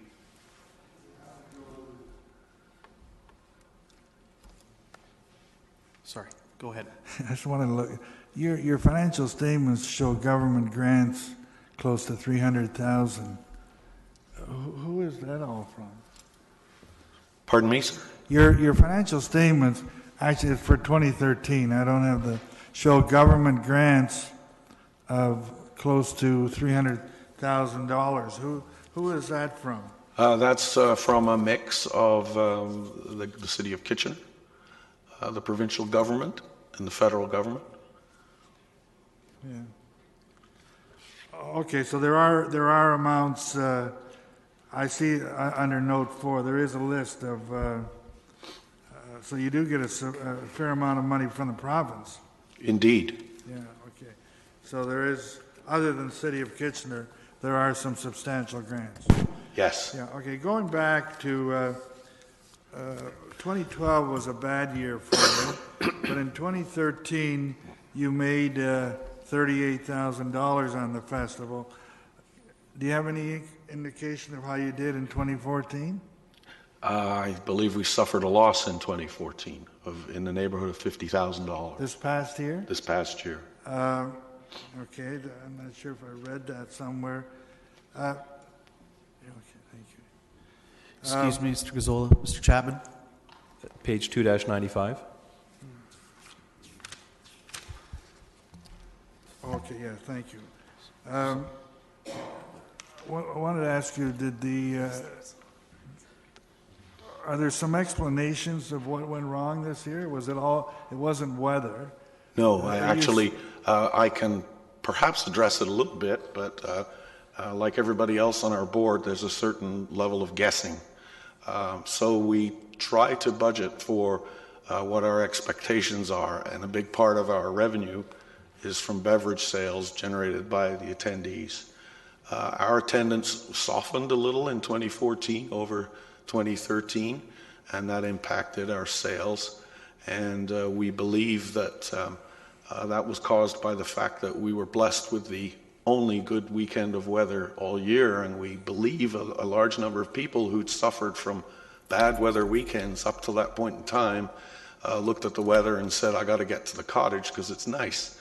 One of the risks with a free festival is, since people aren't paying to attend, if they look out the window and it doesn't look so great, then they'll just say, well, I'm going to stay home, because they don't have an investment in going there.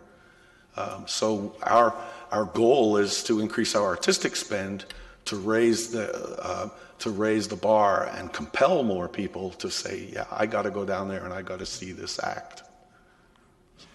Did the big music fest have any impact on your festival this year? The short answer is we don't know. We suspect there was some impact, given the tight time frame between their festival and ours. You're competing for noise levels in marketing and media, so it would have had some impact on messaging. And of course, Big Music Fest has obviously a substantially higher artistic budget and had some really, really big names. On the other hand, they're not a blues festival, and we are a blues festival. And in fact, this past weekend at Blues Summit, we were commended by some international people in Toronto about how we've been able to stick to that artistic content. Even though you suffered a loss in 2014, you're still solidly in the black right now, right? We have a reserve that we require in order to make deposits on upcoming acts and artists, and we have so we need funds to do that. Because from the statements, you were 184,000 to the good. You're still at least 130,000 odd to the good. Right. At this point. On page 291, there's a table where you indicate what the percentage is of the city grant to your total festival revenues. Correct. And you show a number of percentages. Can you tell me what the correct answer is? I'm sorry? Can you tell me what the correct answer is? What should that percentage be in your mind?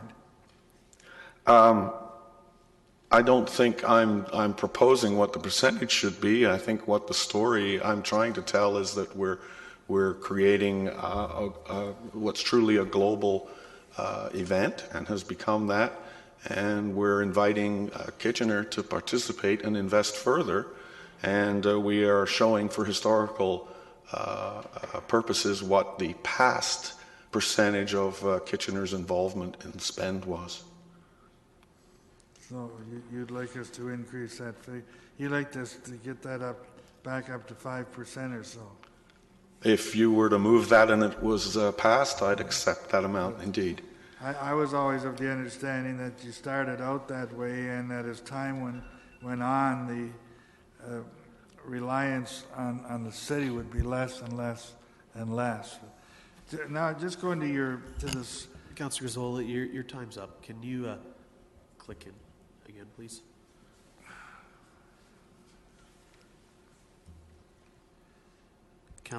Mayor Verbanovich.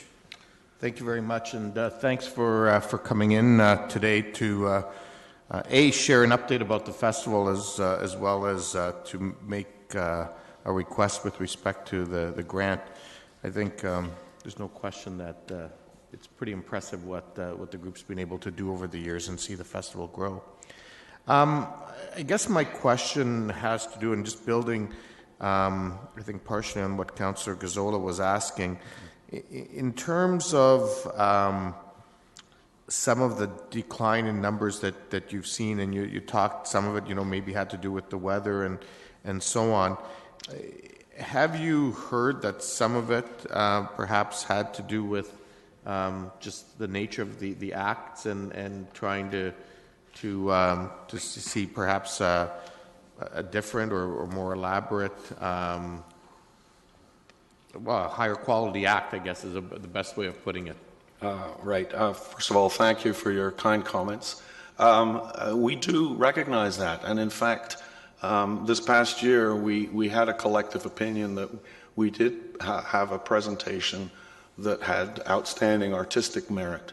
Unfortunately, sometimes that doesn't always map directly into the kind of draw that people in general wish to go see.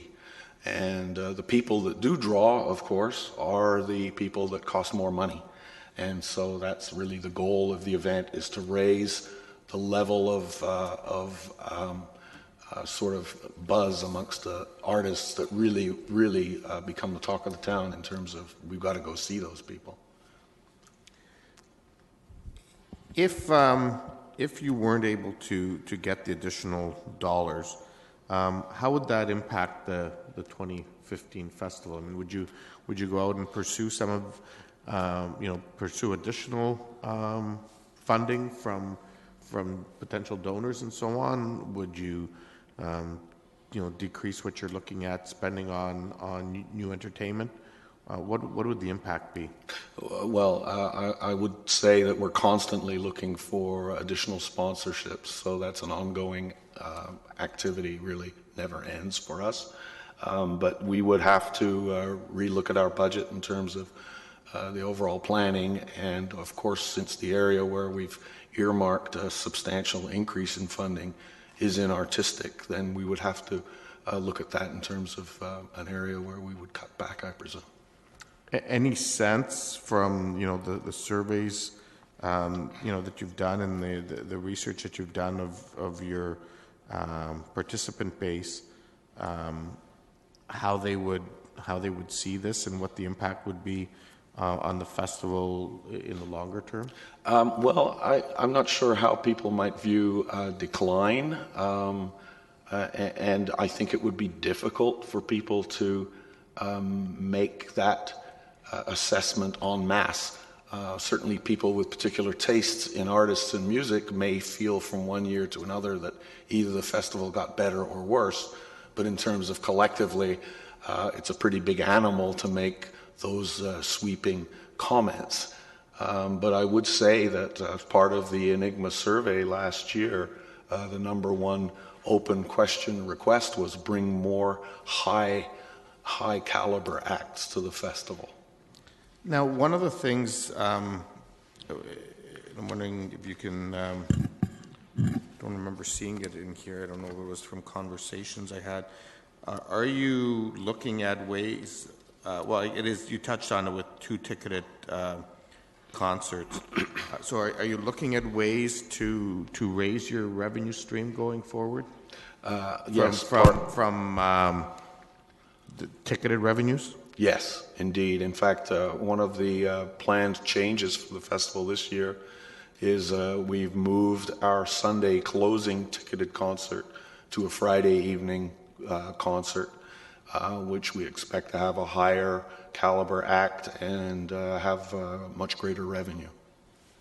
So the intent there would be to perhaps explore tourism opportunities and so on, or? This is an attempt. Well, I guess presumably if your Thursday night is I would presume you're saying it's still a paid act, and now your Friday is there opportunities to create some tourism opportunities there and packaging and so on?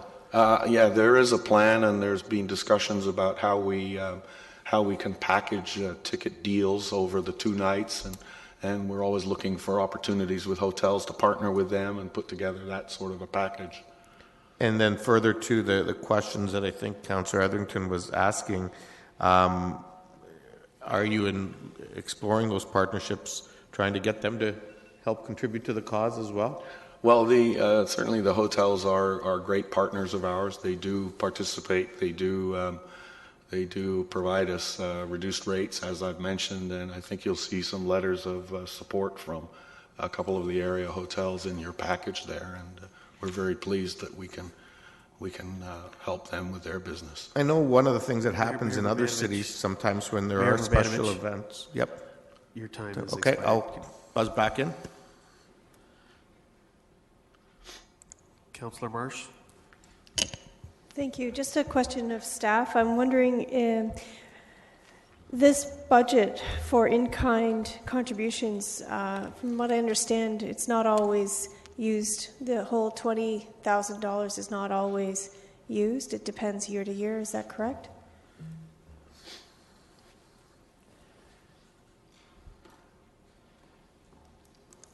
Bernat? Through the chair, yes, in this case, the 20,000 that they're requesting, the actual expenses in 2014 were 16,200. So any difference would remain with the city, would not be paid out. But Right. again, next year there could be an additional cost beyond the 16,000, depending on the acts and venues.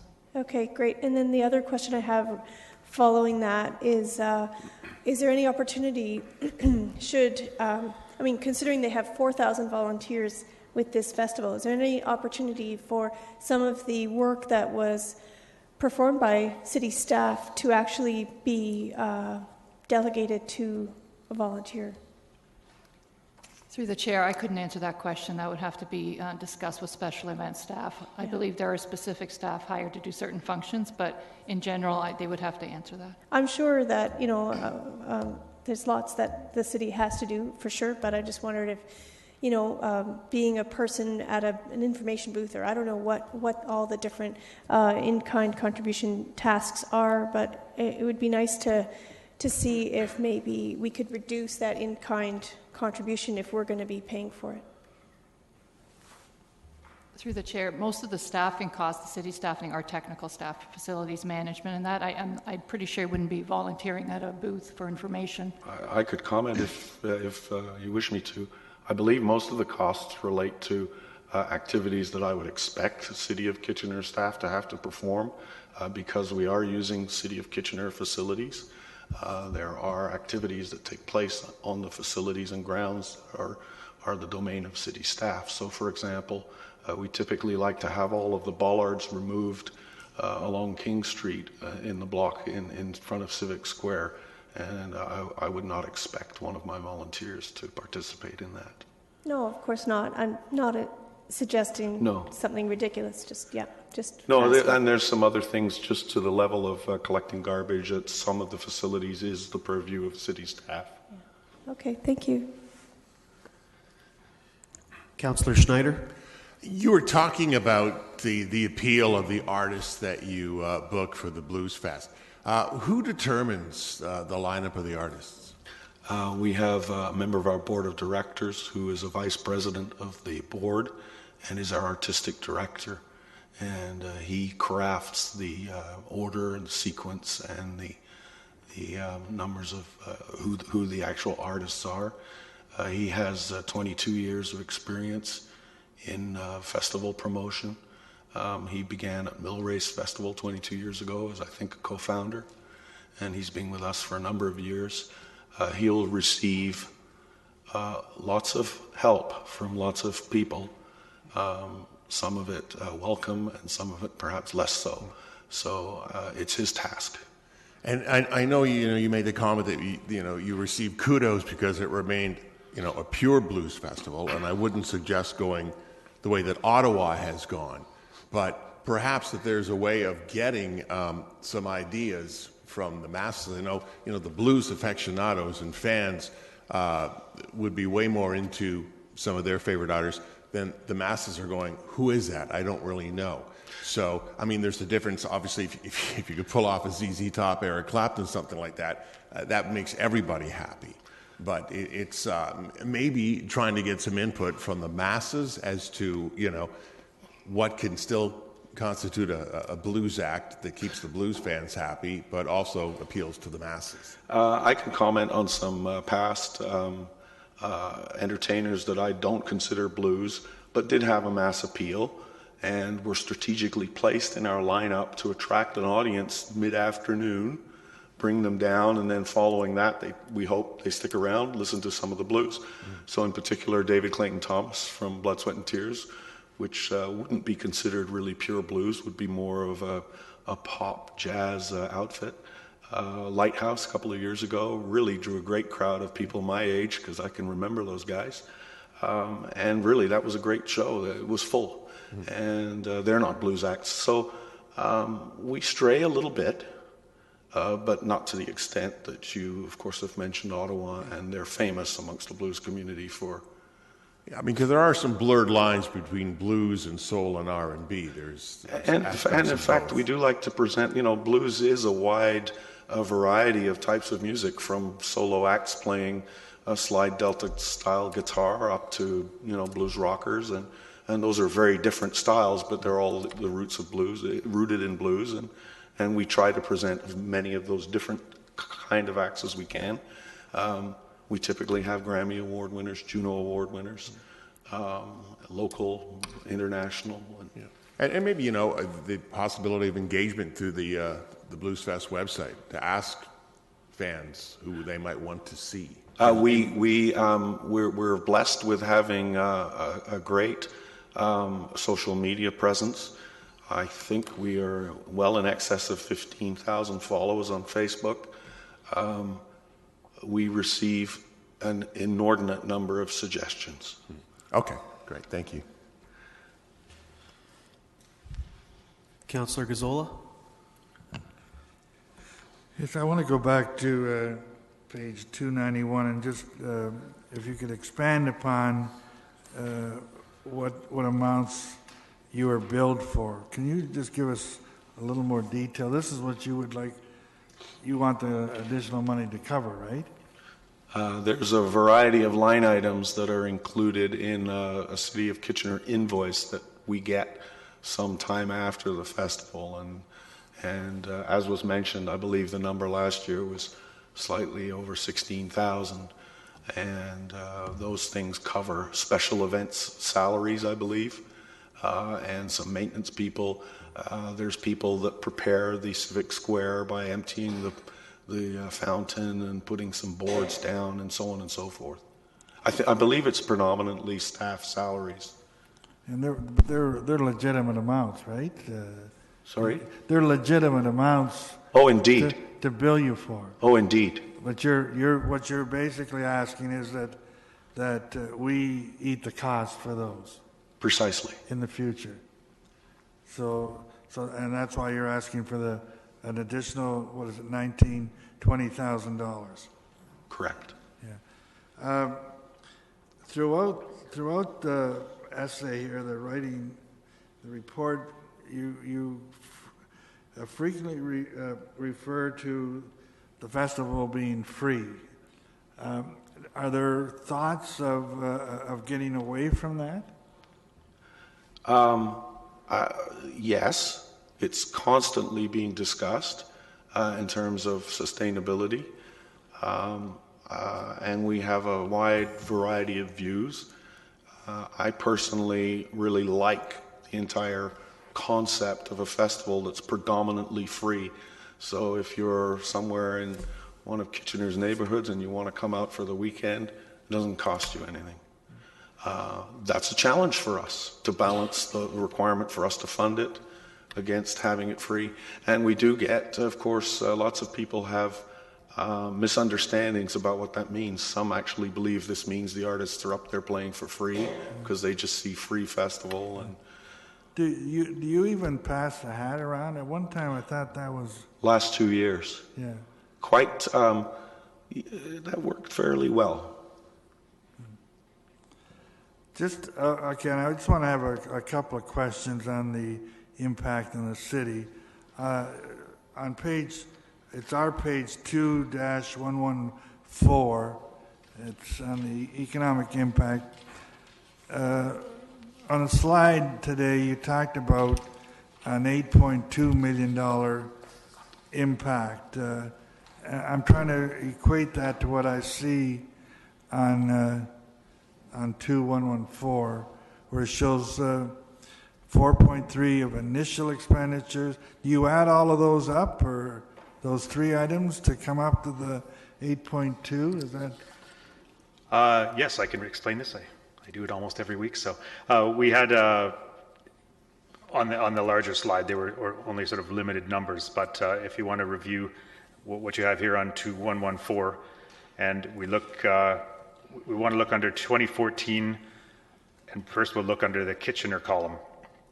And you have to be careful. A lot of people sort of misuse economic words and in press releases and whatnot, but certain things have to be, are called economic impact and some are not. So measuring economic impact is sort of a two-part exercise. First, you measure how much spending happens because of an event. And then secondly, you run it through an economic model to estimate how much of that money stays in your region. And so what we have here is we've estimated on the first top that there's 4.3 million in new spending because this event exists. And after running it through an economic model, if you look down where it says GDP and in bold it says 2.8 million, that would be 2.8 million is your economic impact. If you put those two words together, that's the words you have to use. Now, how am I going to get to 8.2? That's oh, right. There, what the slide earlier said was economic activity or economic benefits, which is another phrase that a lot of our clients use, and that's accomplished by adding all of the original spending together, whether it came from non-locals and was new spending, or whether it came from your own community and was from your locals. And that's not, unfortunately, that's not all in this page. But if you add the 3.9 to that, plus the 4.3, you get 8.2 in economic benefits or economic activity. And that's a good word to use if you're doing press releases and talking big numbers. But if you were talking to, say, a tourism economist at the Ministry of Tourism down in Toronto, they'd be wanting to see the GDP, and that's the 2.8. So you could call that the money that's left over, for a general term. I can still answer if that wasn't clear. On 2115, you talk about taxes generated. Is that the sales tax that the province and the feds get? Yes.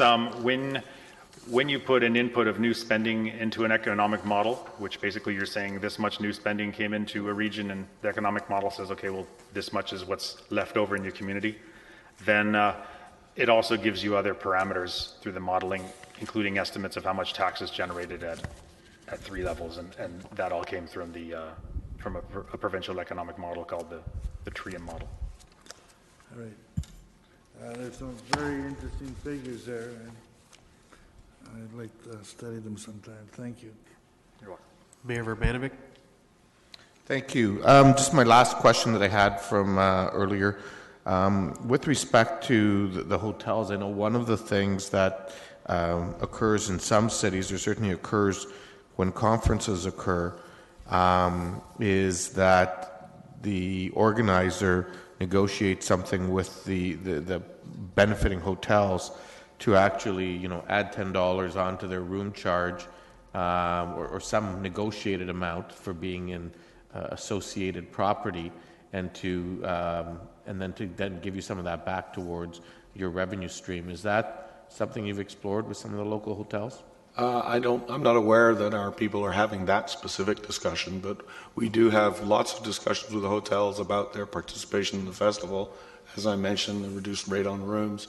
We also have their rooms participating in our 12-bar blues, so we bring tourists into the hotel for those events. Pardon me, that they participate with, but we could explore those other opportunities. Okay, that would be great. Thank you.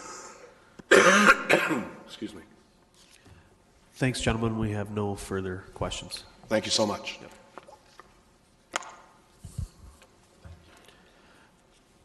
Do we have a mover for the recommendation? I mean,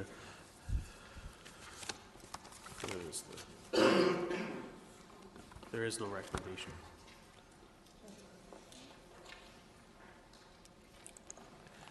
Councillor Gazzola?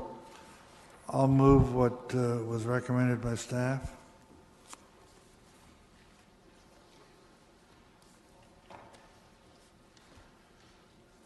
Okay. Mayor Verbanovic? Well, thanks. I understand where Councillor Gazzola is coming from, and I too have a challenge with this. But at the same time, I also look at the investments that the festival have created, the growth that's been created by it, and the tourism potential, which we're continually trying to grow. I think there is an opportunity for the festival organizers to pursue some of that through other private sector partners, but I would like to see us contribute some portion of the request on a one-year basis, particularly because it's the 15th anniversary. So I won't be supporting zero. If that doesn't succeed, I'll be putting an alternate motion on the floor. Councillor Etherington? Can we see that alternate motion before we all comment? Mayor Verbanovich. The alternate motion would be to support 10,000.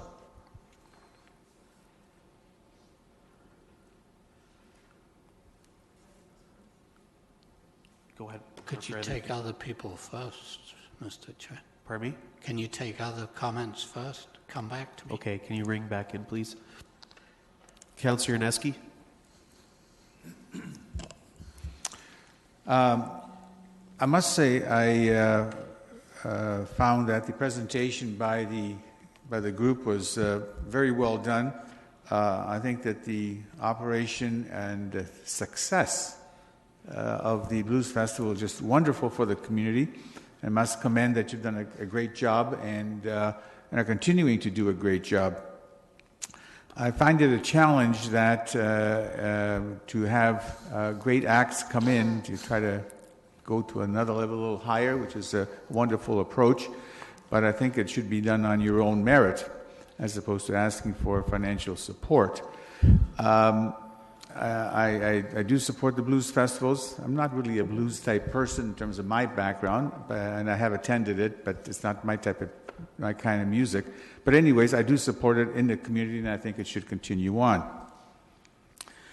I find it hard to understand that this request is money to improve the festival, to have it grow, and it'd really be nice to have, and to make this achievable for your objectives. But I also have to take it in context to the previous delegation that we had with the House of Friendship. And I didn't find that as a nice to have. I found that as a necessity. And I supported that one because I saw the need for it and the benefit for certain people. And here, it's a benefit maybe to the community, but it's really a nice to have. So I'm only going to be supporting the recommendation of staff, which was presented as a motion by Councillor Gazzola. Councillor Fernandez? Yeah, it's interesting to note that between 11,000 and 14,000 is spent on doing research to see the impacts of the festival. And although that may be part of the provincial granting requirements, that's almost half of what you're asking us to contribute. With a quick calculation on what's expected, sorry, I don't even know what I was subtracting here. I apologize. The artistic contracts. You're looking at increasing your artistic contracts by $150,000. That's a really significant amount of money.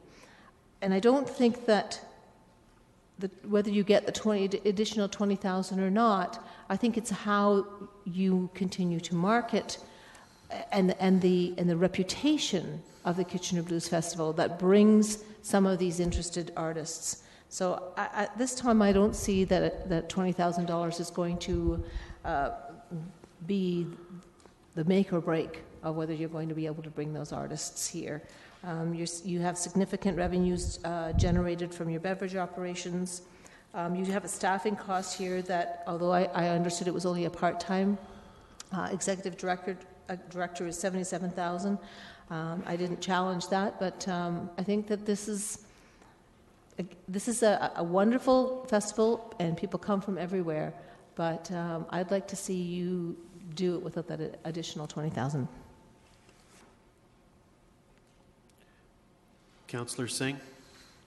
Yeah, there's no question that the organization probably can do without the additional requested funding, but that's not the question. They're looking to broaden it, and although blues may not be my preferred genre of music, but I am a huge fan of economic development, and if that picture that's before us, if that doesn't cry out economic development, I don't know what does. The amount of money that it would take in-house to develop a festival like this through our internal staff in special events, I shudder to think even what that cost would be. So I would be supportive of doing something. I think today was a very healthy dialogue. A lot of great suggestions were put forward. I'm hoping that much of the discussion the delegation will take back to its board in looking at seeing how sustainable models could be built to increase the revenues so that less reliance on government funding, but as a sign of some confidence and faith in the organization, I'd be supportive of a minor increase and of what Mayor Verbenovich has already put forward. He's outlined 10,000, which is something I could support, but if you could identify a funding source, that would make it a little bit easier. So a question to Mayor Verbenovich. Go ahead, Mayor.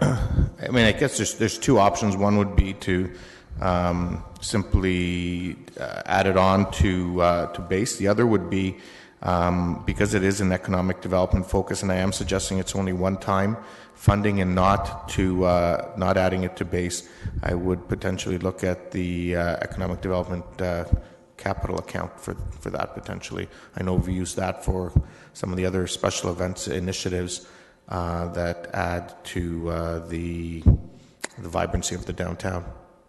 So I think that would be my inclination. It would be the economic development account. So I'll close off my comments. I would be a little reluctant to increase it and build it into the base, but I think because this is towards economic development and being only 1 year, it's something that could be supportive out of that account. So as Mayor Vivenovich's suggestion has been put forward, I would be supportive of that, provided it's out of economic development fund. Councillor Etherington? Yeah, through you, Mr. Chair. With other priority requests for taxpayer dollars, I really cannot justify this increase for the Blues Festival.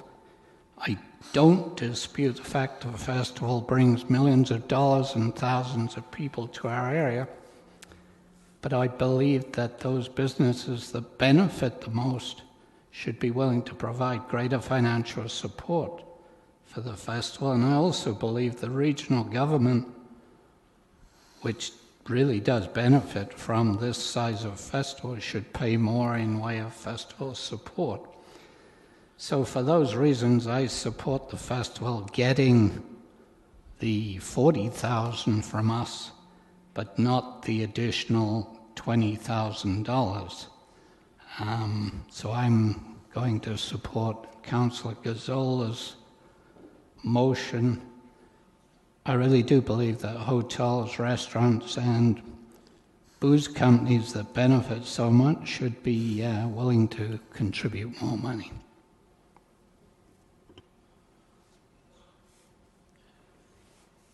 No further comments? I'm gonna comment, but if you want to go ahead, comment. I really see, and I realize the benefits and the value of the Blues Festival and what a tremendous job they've done in 14 years. They deserve a lot of credit.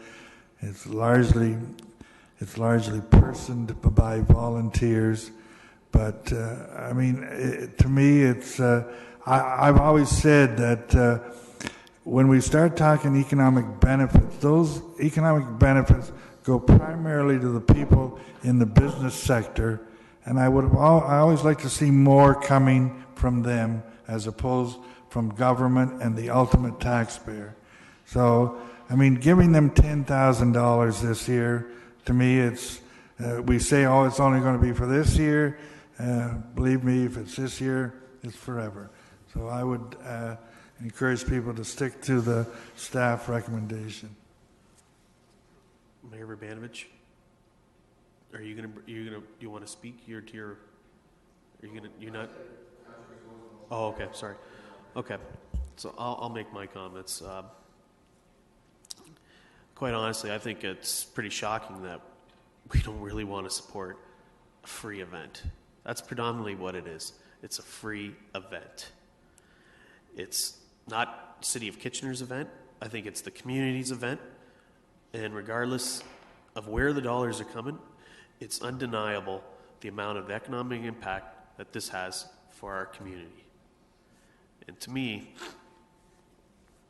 this is what we all are here to be elected for, is to create vibrancy and to build upon that vibrancy. And if we had learned anything in the past year, from Big Music Fest, that there is an appetite for bigger and better things in this community, and we need to leverage that. And I think what Blues have proposed is very reasonable, considering the costs that they get chewed up from in-kind services that we provide. So I don't think they're asking for a great amount when you consider an $80 million impact from $20,000. So to me, that's unbelievable that we would not even think about supporting that. With that, call for the vote.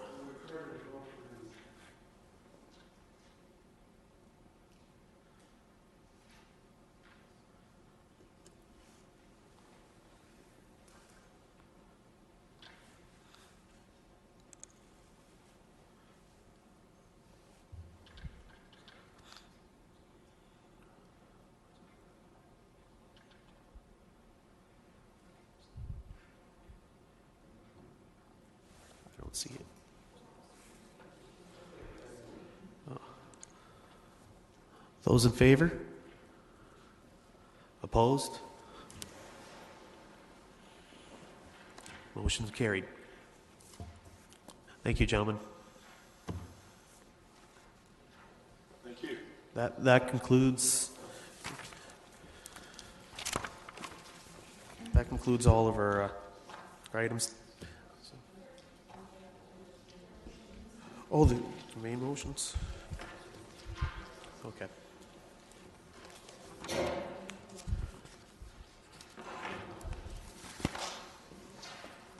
Yeah.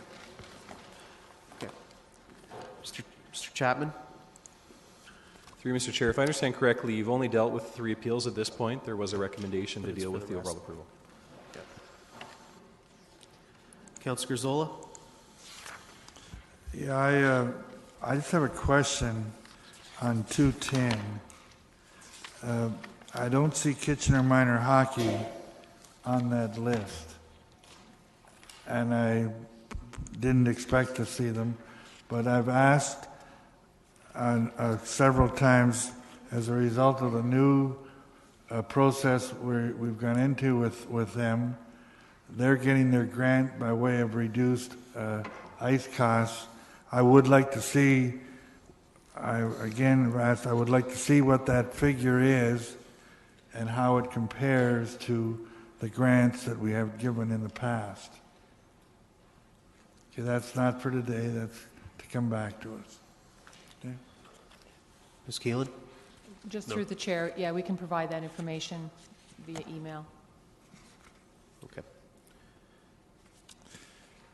You done, Councilor Grzula? Councillor Etherington? Just a couple of questions through you, Mr. Chair.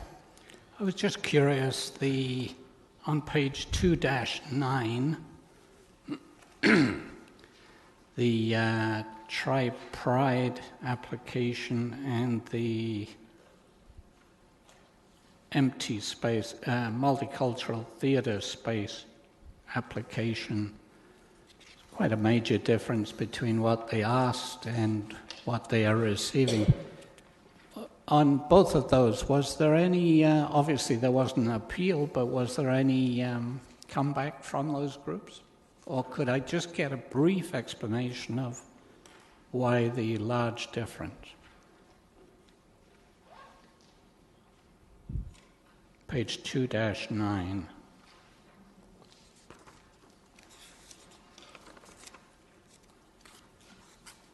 Through the chair, these amounts are based on the 2014 grant plus the 1.25% increase recommended by staff. And both groups, I don't have the empty space. I'll find that. Both groups received the same grant increase. The empty space has requested an additional operating grant of another $7,000, but that could not be accommodated within the budget. And all groups were notified of the staff recommendations with an opportunity to appeal, and we did not hear from either of those groups. Thank you very much.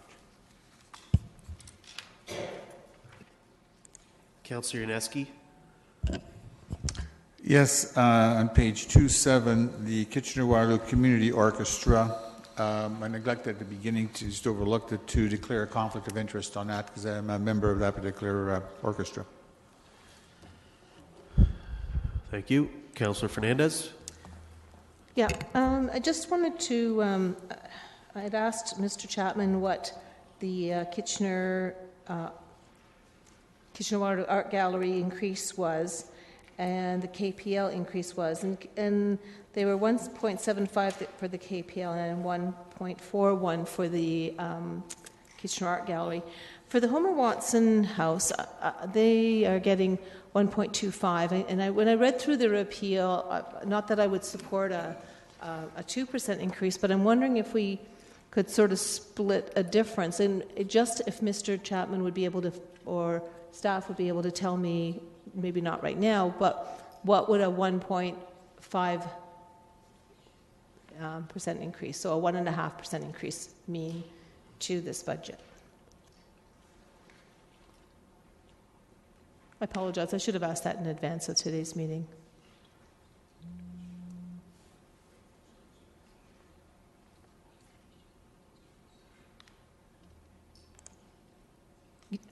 You don't have to give it to me now. I can get an email.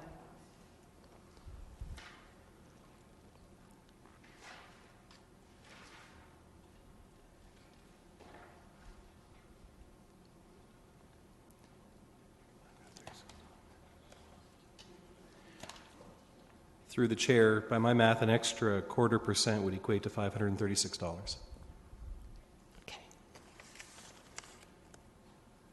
$536? Okay. Thank you. Councillor Gazzola.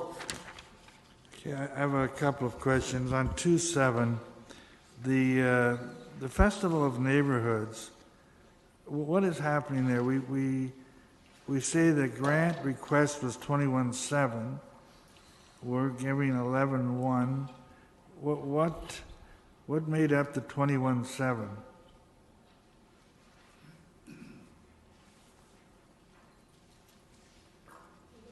Put the application in front of me. I can't remember the specific details, but many grant groups request increases each year for operations, either for deficits or to build and grow. And this event, again, as in past years, has requested a 100% increase. It just could not be accommodated within the budget, and they were, as the other groups, given an opportunity to come and make their case.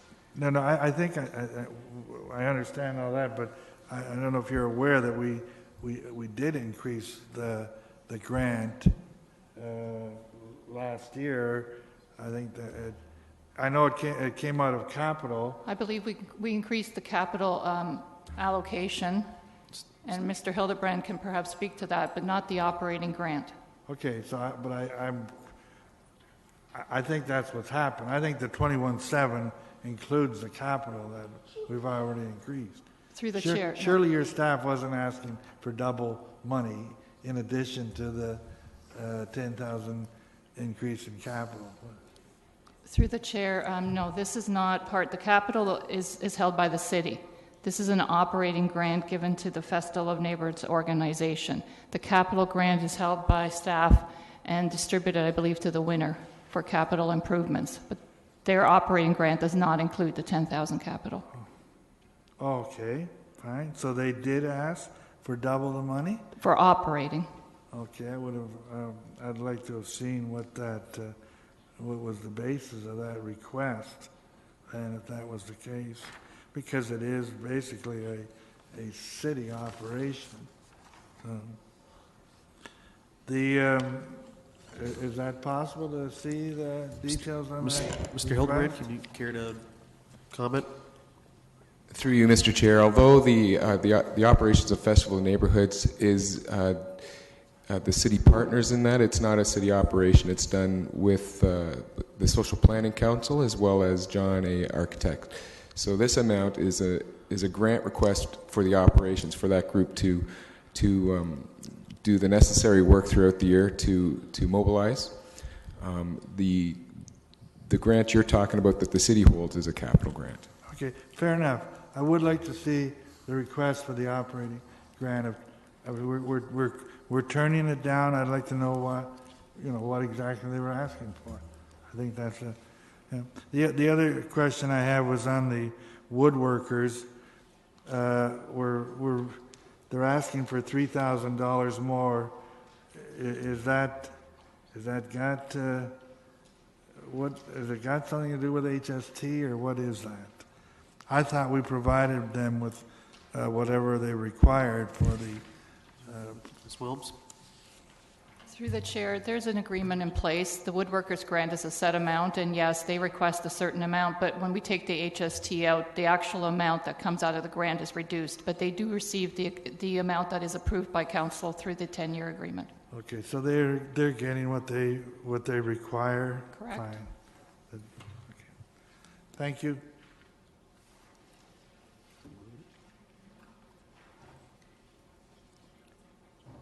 Councillor Galloway-Seelock?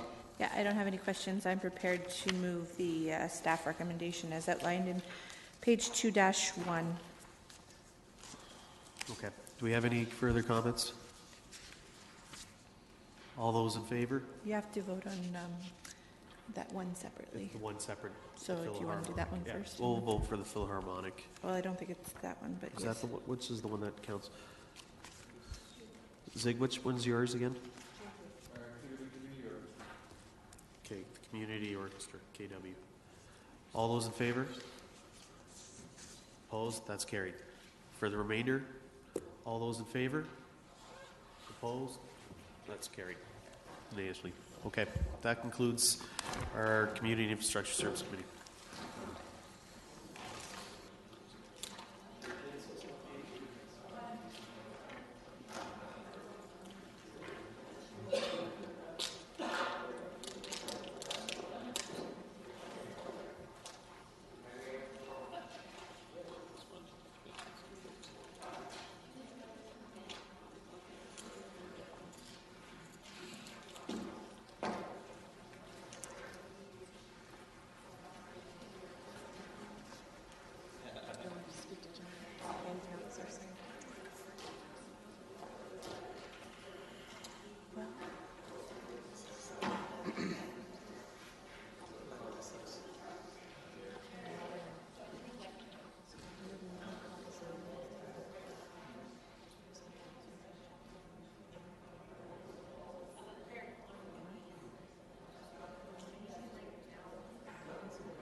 There's another, yes.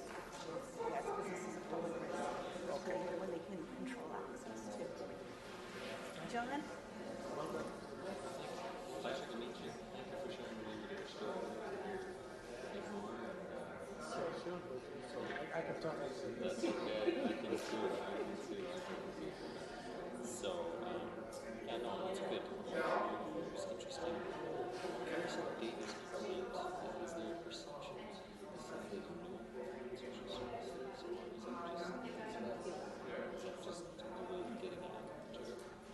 Why do we want to community centers? You need to definitely answer this better than I can. Just Councilor Davies, not being in social services, but.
can do that.